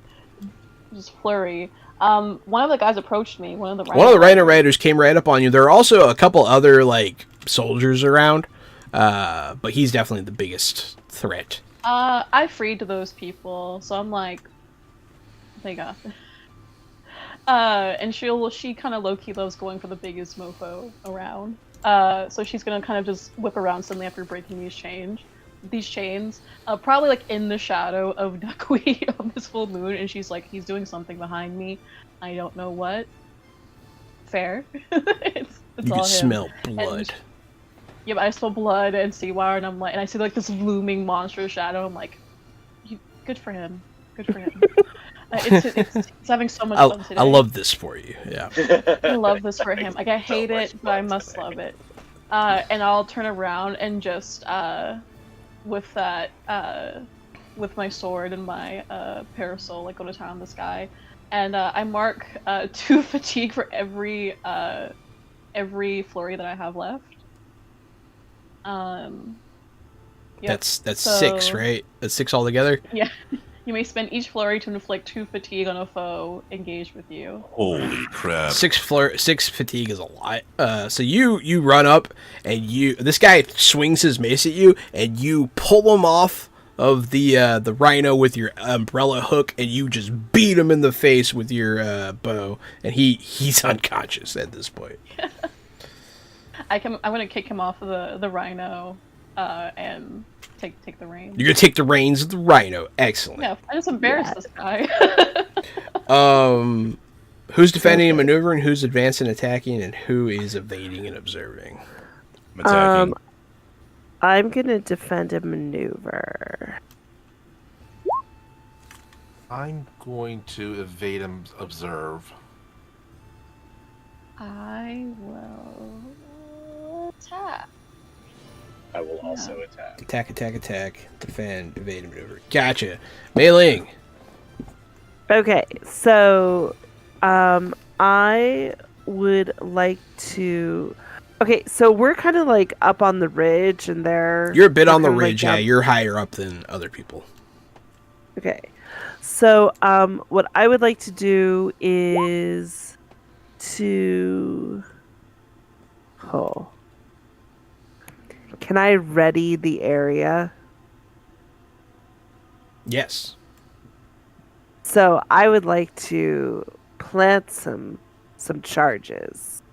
Okay, you're gonna prepare to do a big environmental explosion thing. Yeah, what I'm thinking of is trying to create kind of a landslide. That's to maybe that's what I was thinking. Yeah. Take them out, because this is my version of earthbending. Of course. Roll focus. Focus. Hit. Yeah. So you are able mark a fatigue, and you get to ready. You run around, plant charges beneath the earth in just the right spots. Absolutely. It doesn't say that you have to wait to do it, though. So, like, it just happens. Like, you blow it up, and the landslide begins. So you're causing an environmental hazard that everyone has to deal with now. After you, none of them, all of them did defend and maneuver last turn. So now we're gonna go to attack. Attack, Duckweed, Souza, and Letty. Which one of you wants to lead the charge here? Come on, bring it in. I got this. I'm gonna kill this shit out of these guys. Which guys? You know what? I'm actually still gonna focus on these rhinos. That's still what I want to do. I want to totally... The one rhino that has been messed with already, the one that's part of the caravan, I want to take that. I want that. That's mine. I want it. Give it to me. Oh, you're gonna take the rhino out? Mm-hmm. Like one of the ones attached to the cart? Yeah, I want a blood rhino. I'm not kidding about that. That's what I want. I want to summon a blood rhino. Oh, from the rhino. Mm-hmm. You'll hear as it gets wrung out like a sponge. I thought he meant he was just gonna like possess it, and that was what he was close. I know what he means. As blood rhino. Okay, cool. I'm glad. I'm glad you know. Yeah. So there's just this towering creature of blood and seawater, and then you see one of the rhinos just all the blood. It pukes out all the blood because I promised you I wouldn't rip the blood from it. So instead, it pukes out its own blood, and then that blood reforms as a blood rhino. And charges roll with battle. passion. It just has less mass now. That's all I'm saying. Mm-hmm. You know, full the hit. muscles are good. I rolled a full hit. So you're doing that, and you're doing something else as well. You can do another ability. Oh god! I'll smash again. You I'll keep smash. smashing because since I'm prepared from the full moon, I keep healing I keep getting a fatigue back, so I can smash and smash and smash and be okay. Yeah, you. I mean, the cart's stopped. One of the rhinos is fully down, and the cart no longer is moving. It's gonna kind of. The tarp's gonna fall off of this thing. It's a long metallic tube with a weird apparatus at the front of it that looks like it has some glass parts to it. Glass parts. Yeah. And there's like there's a weird opening on the side that looks like you can crawl inside it. It's hard to understand what it does. It kind of looks like someone knocked over a lighthouse and it's on the cart almost. Okay, but it does look like it has like a conical tip. Uh-huh. That could, okay. I got you. It kind of looks like almost like if we knew what a submarine was, like a submarine sort of. Looks like a submarine. Long tube if the with some front glass on it. If the front was glass, yeah. Yeah. Yeah, it kind of looks like a Cyclops, like one of those submarines. Yeah, with the observation window. It's not that, but it looks kind of like that. All right, so we're still in the attacks. That was Blood Boy. Souza, Letty, who wants to do the thing? By all means. Okay, I can go. Let's see. I won't mark my fatigue. Does anyone else have a bow and a balance? Not yet. I mean, I think I took one of my Souza, upgrades yeah. and then never You looked have it up, yours. yeah. I'll say it pretty plainly. We're getting towards the end here. That's Yeah. true. Yeah, you also have +1 because remember you're favored and Yeah. all that stuff. Okay. Where do you find what it says about your moment of balance? Do you just? It should be in your. It's under details. details. Others have laid a Detail. path for you that you cannot escape, but balance means you understand the limits of their vision. You make the role your own in this moment, charting a new path for yourself and your tradition. So as GM, how your new understanding of your virgins forges a new way for everyone forward. Yeah. Okay. Like this whole time, she's been battling like pretty much being a hard ass about her duty, and trying not to make any sort of mistakes, while also coming into this group where like at least one person is very, very interested in doing things in a very intense way, a very chaotic way. And even then, like, I think it's the fact that everyone here does things on their own that she can't control. And this feels like an important part of like what she actually was like here to learn on top of helping everyone, but like why she was kind of meant to like help lead this whole job in the first place. And even though she was like initially trying to depend on Baker Quinn, like really this is about like her learning that like a good leader like leans into everyone's strengths and like lets them and like sees through their perspectives and tries to find like a vision to unite them rather than kind of strong arming them into like which she thinks would be a perfect vision of everything. And what is that vision? What would you like to happen here? Because you kind of have a bit of narrative control when you drop these things down. I think honestly, it's that kind of like, especially because like technically she went the other end, so she's like back in the middle and would have this whole big moment. I would like to, now that I'm on this this creature, just start going ham. Like I want to look at the. I wasn't prepared for this if you couldn't tell. No, it's okay. I'm gonna look at the other prisoners and I'm gonna kind of like rally them and like lift up my sword. And like having just like crushed this guy, having just like stolen his mount, be like, well, what are you waiting for? Are you gonna blow stuff up or what? Fang and the other prisoners are gonna look at each other, and they're gonna rip off the metal bands off their heads, and you're just gonna hear. The Rhino Riders are going to start taking artillery fire here. Oh, yeah.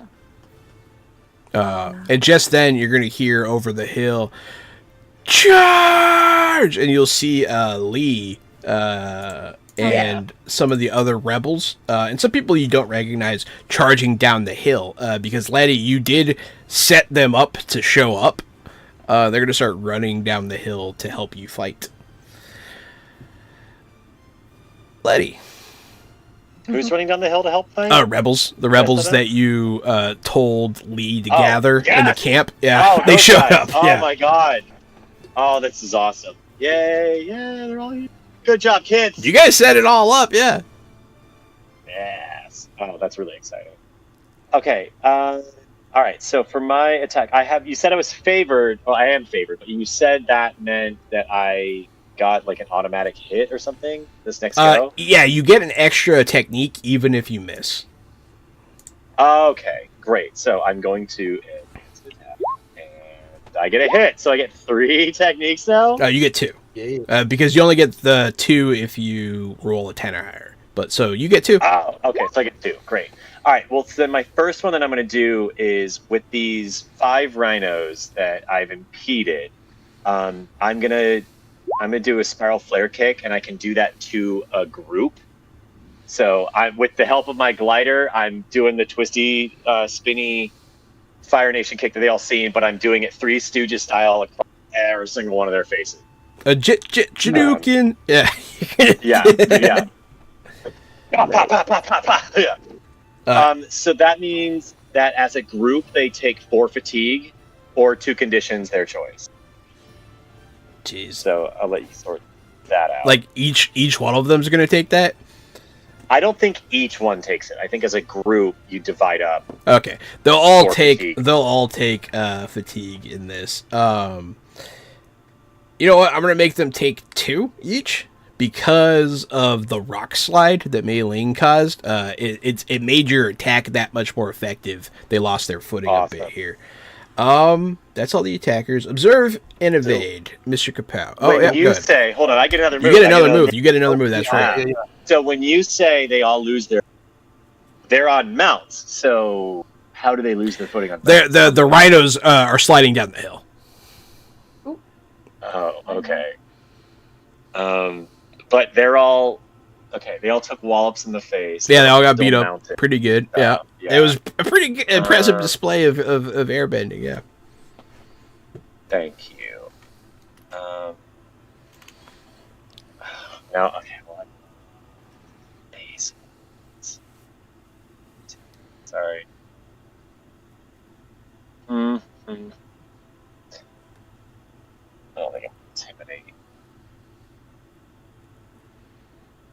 Okay, what's at the bottom of this landslide that they are coming to? They could fall into the ocean. They could fall into the ocean? Yeah, the water's down there, yeah. The way that Mei Ling set it up, it kind of led him right towards it.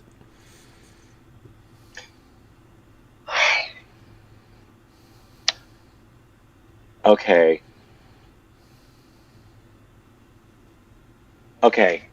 I know what I want to happen. Okay. I don't think I'm there yet. Okay. So I'm going to... I guess I'm just going to plain old strike the lightning bender with the dragon tattoo. Okay. Which either he has to mark 2 fatigue, a condition, or I shift their balance away from the center. Their choice. Okay. He's gonna move his balance towards cruelty. That's what I was hoping for. Okay, great. And then, no,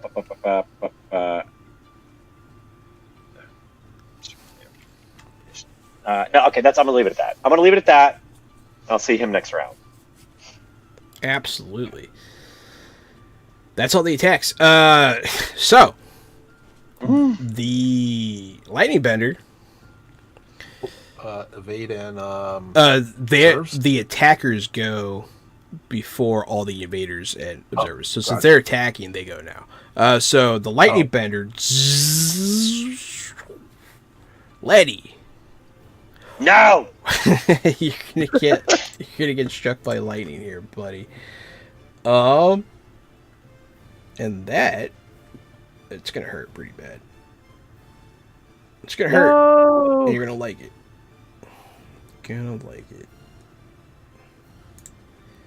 Sorry, I had to pull up the firebending technique. Lightning blast.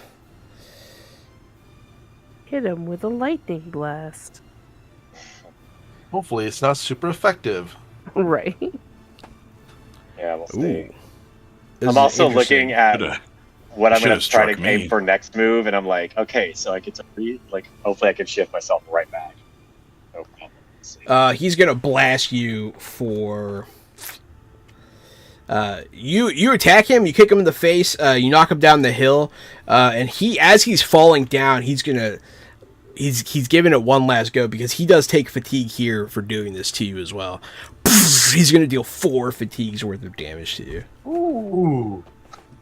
But he, in doing so, takes himself out of the combat. Ooh. Okay. Alright. He actually takes more damage from this than you do, but... That's not what I wanted to happen, but okay, cool. No one likes that. No one likes that at all. Is he passed out? Like, is he just unconscious? He's falling down the hill, and so he's probably going to go in the drink. So that he can come back in season 2. Got it. Classic. The other ones. There's the Weapon Master. She's going to swing her halberd at Mr. Kapow, at Beggar Quinn. So you're going to go ahead and take... she's going to strike at you. You can either shift away from your center, mark a fatigue, or take a condition. What do you want? Mark 2 fatigue, rather. Sorry. Mark 2 fatigue? You'll either mark 2 fatigue, mark a condition, or shift your balance away from center. I'll shift my bounce away from center towards experience. Excellent. So the glaive comes in and you step out of the way. You're ready for it. You've seen this before. The javelin thrower is going to toss a javelin at Mei Ling. Mei Ling. Same question. What do you want to take here? So I could take fatigue or a condition or shift your balance. I could feel. I'm going to take a condition of angry. Oh no, that's a. Oh, that is a condition, isn't it? Yep. Okay. Yeah, because the other things are statuses. Other things are statuses. That's true. Okay. Yeah, he throws spirits at you and you get mad. Absolutely. Like, it comes pretty close. How dare you? How dare you? Rude. After that, Beggar Quinn, you can go ahead and go with your observe and report thing. Beggar Quinn is going to do kind of like, as soon as they dodge, they do a really neat backflip on top of the block they summoned on top of the other guy. And since Gary wants me to do a little quip, I'm going to do a little quip here. It's kind of like in those animes, kind of a shadow kind of falls across Beggar Quinn, and so you just see a face, so you just see this Cheshire Cat-like wide smile that's a little unsettling, and then the gleam of the eyes, and they kind of say, you know what they say, heavy is the burden, so why don't you all take a seat? And Beggar Quinn is going to do ground shift. So let's see. Should I roll? Yeah, creativity or harmony. Harmony, yeah, harmony. Hit. So you do get to do your ability. You know, actually, it'll become a full hit actually because you get +1 for prepared, and you can use your boon if you want to. Yep, I'm using my boon now. So it's a full hit, which means I can do another thing. Yeah. So my other thing is here. Oh, first off, for ground shift, I'm also taking another fatigue. So it's an area, so all the enemies in that area are now impaired, and if they're not impaired already, they're all stunned. Excellent. Yeah, a lot of them are impaired from the rock slide. Yeah. So that's the end of that. Actually not done. Oh, you get one more. My other thing is I'm going to do a bolster or hinder. Aid or impede a nearby character, inflicting an appropriate status. And which of the enemies look the strongest right now? The leader's already down. So most of the, they're all pretty similar. There's the weapon master, the javelin thrower, the guy with no sleeves, and then that's it now. Yeah. The one that attacked Beggar Quinn, I'm going to put... Yep, that's the weapon master. That fear of God into them. Excellent. So you're going to inflict a status. Whatever's the fear of God. The fear of Quinn. Doomed is probably the fear of Quinn, yeah. Yeah. Fear of Quinn. Absolutely. So, with this, you guys have pretty severely messed them up. You have allies coming in. And we're going to drop out of the combats. We're going to enter some narrative time here. And it's kind of coming to a close here. So you freed the prisoners. You see the device there. You've taken out most of the protectors. Only 3 of the Rhino Riders remain. And you have backup within eyeshot. What do you guys want to do here? Can I unlock my moment of balance? Yes, you can.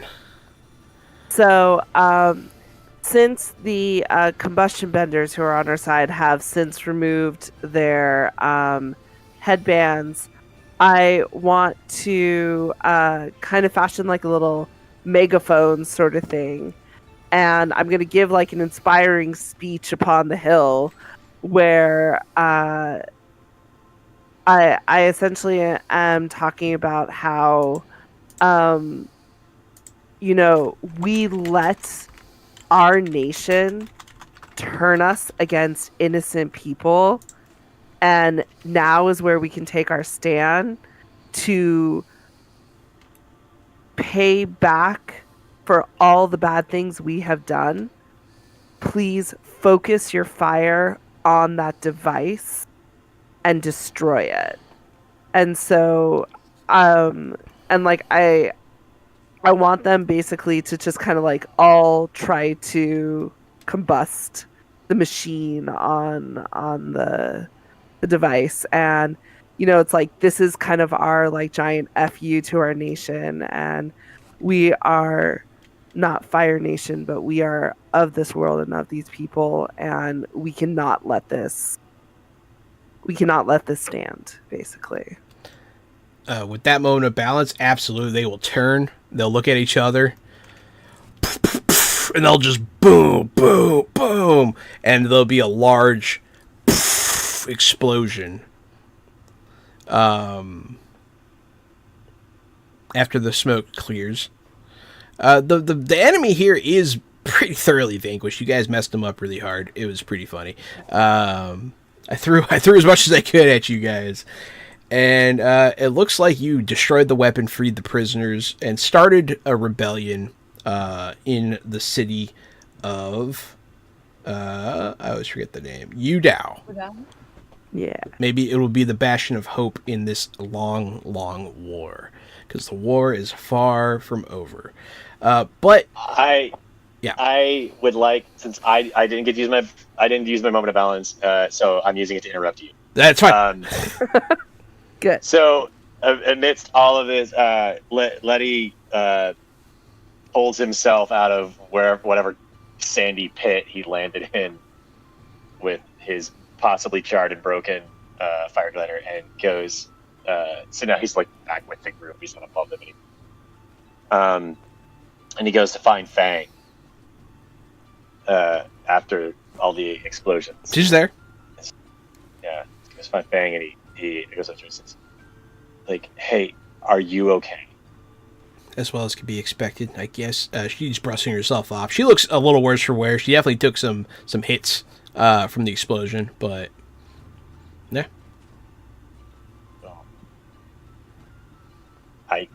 I know how gesturing at all his scorch marks and his hits. Like I know how you feel,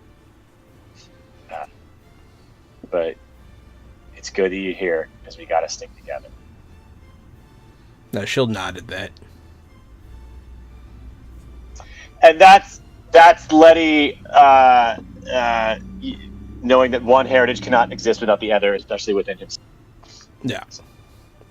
Yeah, no, and you're kind of forgiving her for what she did, because she did definitely perpetrate atrocities against your people, but has since repented, so... Perpetrate. Excellent. So, you guys have successfully all survived the war up to this point. You've made it through these troubling times. We're going to go ahead. There's no questions anymore since the campaign is now over. But everybody, you're going to get to do a little epilogue moment here. Say what's going on with your character, what the future holds for you, kind of thing. The during the credits, As this battle dies down to an end, the swirling tornado creature of blood and seawater, also just as the guy, Letty, the guy was tumbling down towards the ocean. As soon as he hits the ocean, you just see blood shoot up into the creature that I am. There's like 0 seconds in between when the blood gets added to the swirling mass. And then as suddenly as it started, it ends. The water splashes, and you guys see the blood splash also, and the blood just retreats into the ocean and doesn't come back. For years, you hear of things happening, horrible things happening in the foggy swamps. If anybody tries to push too far, something always stops them, especially during a full moon. People speak of nightmares, things you wouldn't believe, that... full vascular systems ripping out of bodies, things like that. You become a cryptid. Excellent. That's a kid outro. Oh my god. Back to defend the foggy swamp. That explains why it was never touched during the war. Mm-hmm.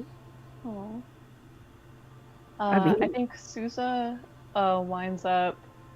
Of course, like there's so much to do during the war, so I think she at least there's a couple days where she like waits for Duckley to come back, thinking that he'll like say goodbye to everyone. But eventually, like she has to move on too, and she will kind of go up to everyone and say her goodbyes, and trying to make it as like emotional as she kind of weirdly feels. So she kind of tries to keep it as light as she can, and kind of do a very like, haha, well, it's all in a day's work for the organization who should not be named. And thank you, Citizen, for all your work. But on the way back, she's with like Saf and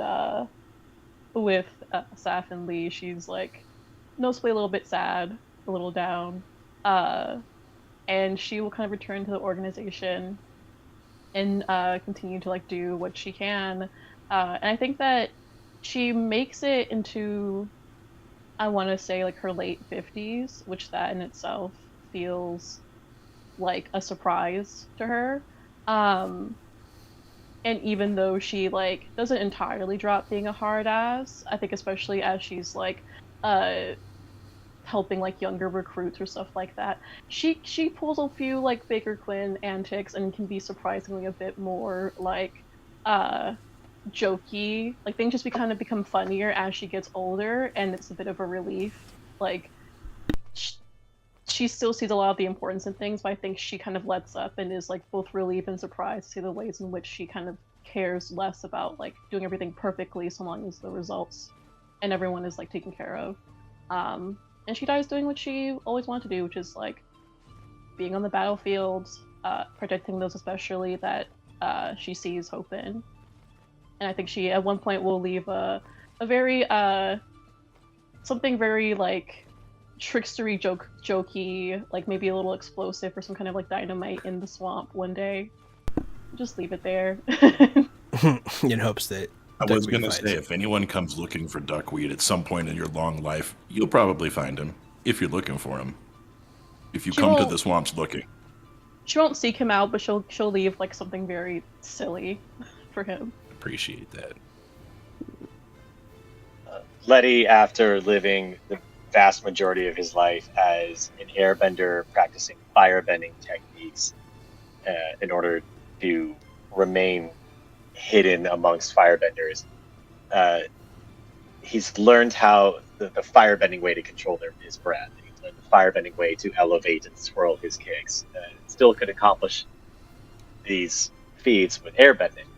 So when he forgives Fang and the rest of the combustion benders and decides to open his heart and his mind, knowing he doesn't really belong with the airbenders, there's no way to belong with the airbenders, and that he never really belonged with the firebenders, he decides that he's going to go in hiding with this group and learn from their ways. And discovering that combustion bending is just intensely focusing chi, which, having his background with the air nomads, is something he's not foreign to and actually quite adept at.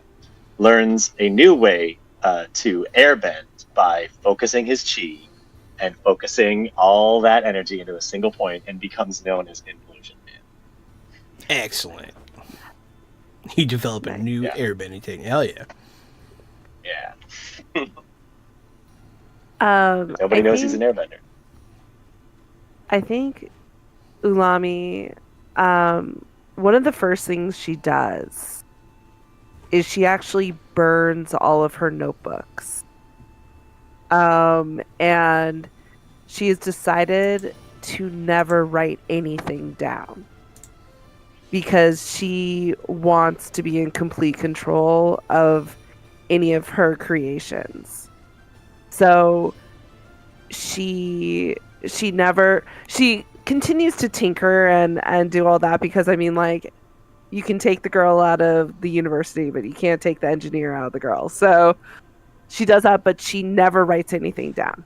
And so, you know, I think before Letty kind of goes off with the combustion benders, they maybe find a site to kind of create that like neutral temple sort of thing. And like, I think she definitely doesn't want to wear red anymore, so she kind of adopts like beige tones and just kind of like lives off in the hills making like weird little devices. Like, I almost imagine if this was a sci-fi thing, she would have like little droids managing her garden, you know, like just living a very simple life, just kind of away, but also always having an open door to anyone who just needs like a place to rest, and just to be like that. But definitely she has like a Rube Goldberg in her kitchen to like cook her eggs. You know, it's like yeah, Pee Wee you press the Herman button breakfast and all maker. this. Yeah, definitely has one of those. Excellent. Yeah, I was gonna suggest if you want instead of little droids, what if she ends up adopting the tunnel rats? The tunnel tykes, yes, absolutely. Yeah. I definitely do. Aww. But like, yeah, and oh man, we do get into some shenanigans with. That's how we support the rebellion. We do demolitions.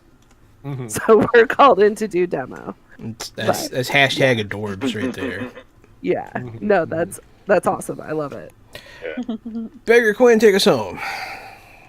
All right, I'm gonna say, as they gather one last time before everybody leaves, Bear Quinn kind of smiles at each one of them. First, he goes up to Duckweed and says, "Duckweed, your chaos is your greatest strength, but I hope as you get older, you temper it with wisdom and always kindness."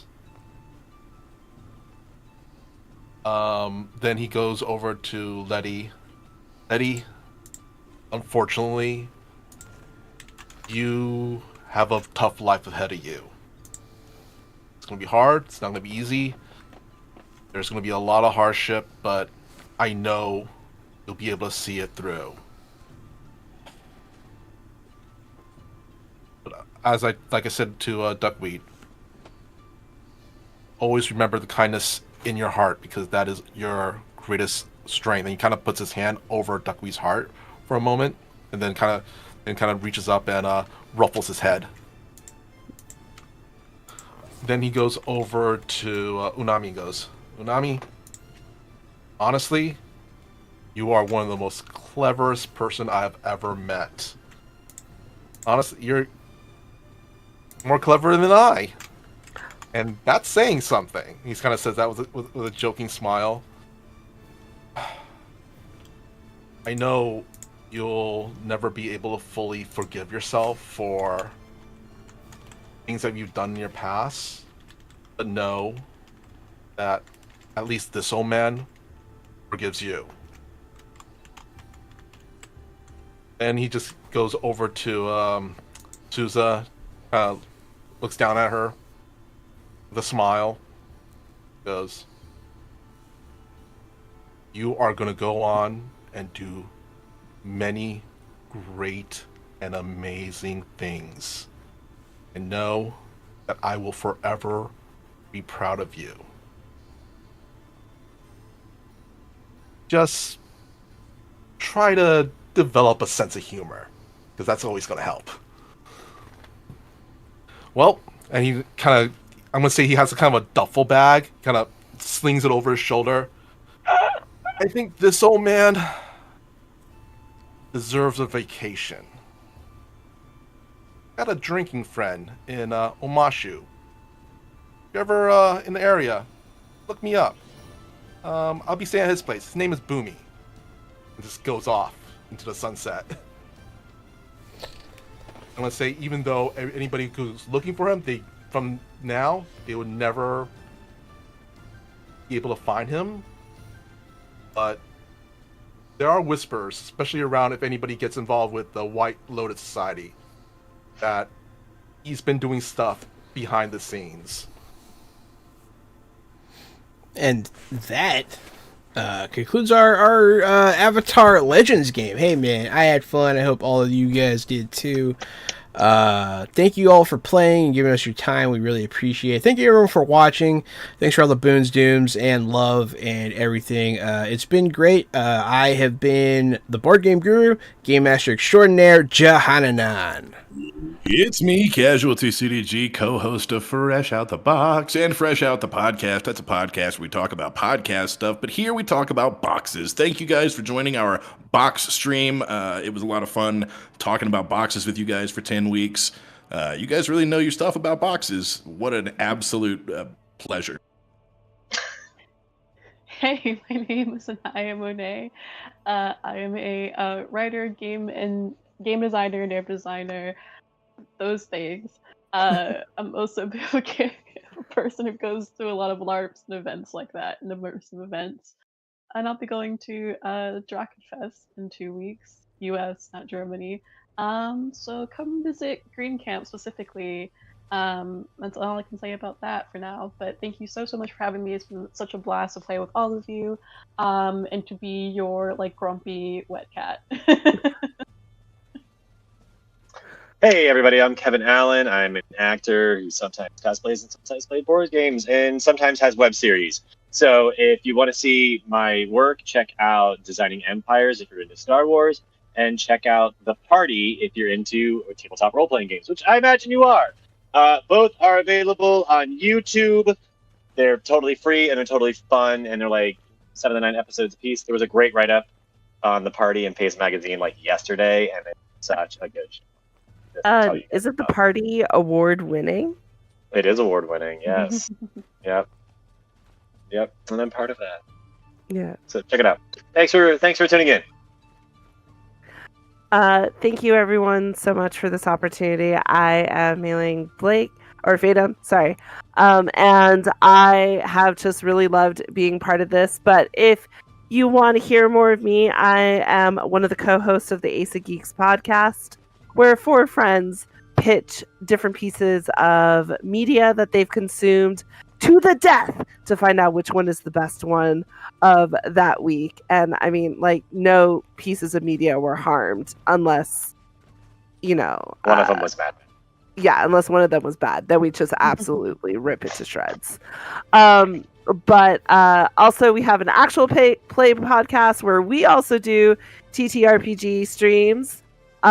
We've done Kids on Brooms and D&D, and we're about to start our 3rd season, which is really exciting. And we also have an improvised interview show set in the Star Wars universe called Yavin Radio. So you can find all of that on the aceofgeeks.net. Mr. Kapow. All right, well, as always, I am Michael Pow, aka Mr. Kapow. That's MRKAPAO. And you can find me all over the internet on my social medias, which is, well, at Mr. Kapow, and also on Facebook at facebook.com/Michael Pow does stuff, because I do a lot of stuff, like my ttrpg YouTube channel, Fantastic Tales of Adventure. I want to say near the end of June, early July, we'll be starting a new YouTube video series, so really excited to share that with you all. And my current streaming schedule right now is every other Tuesdays. I'm on the New Age Geeks channel for a D&D actual play show called Spell Shots at 6 p.m. Pacific Standard Time. And then I'm on the Toyzilla Network channel on Thursdays at 6 p.m. Pacific Standard Time, talking about toys and collectibles. And then, you know what? I'm back here next week and every other Friday for a Fallout game here at 6 p.m. Pacific Standard Time, where I'm going to take on the role of a malfunctioning Mr. Handy that thinks they're a game show host. So, hope to see you there. That's amazing. So good. So good. Do that. Absolutely. Hey, thanks everyone again for watching. Thanks all of you for playing, and we'll see you next time. Stay fresh. Bye, y'all. Bye, everyone.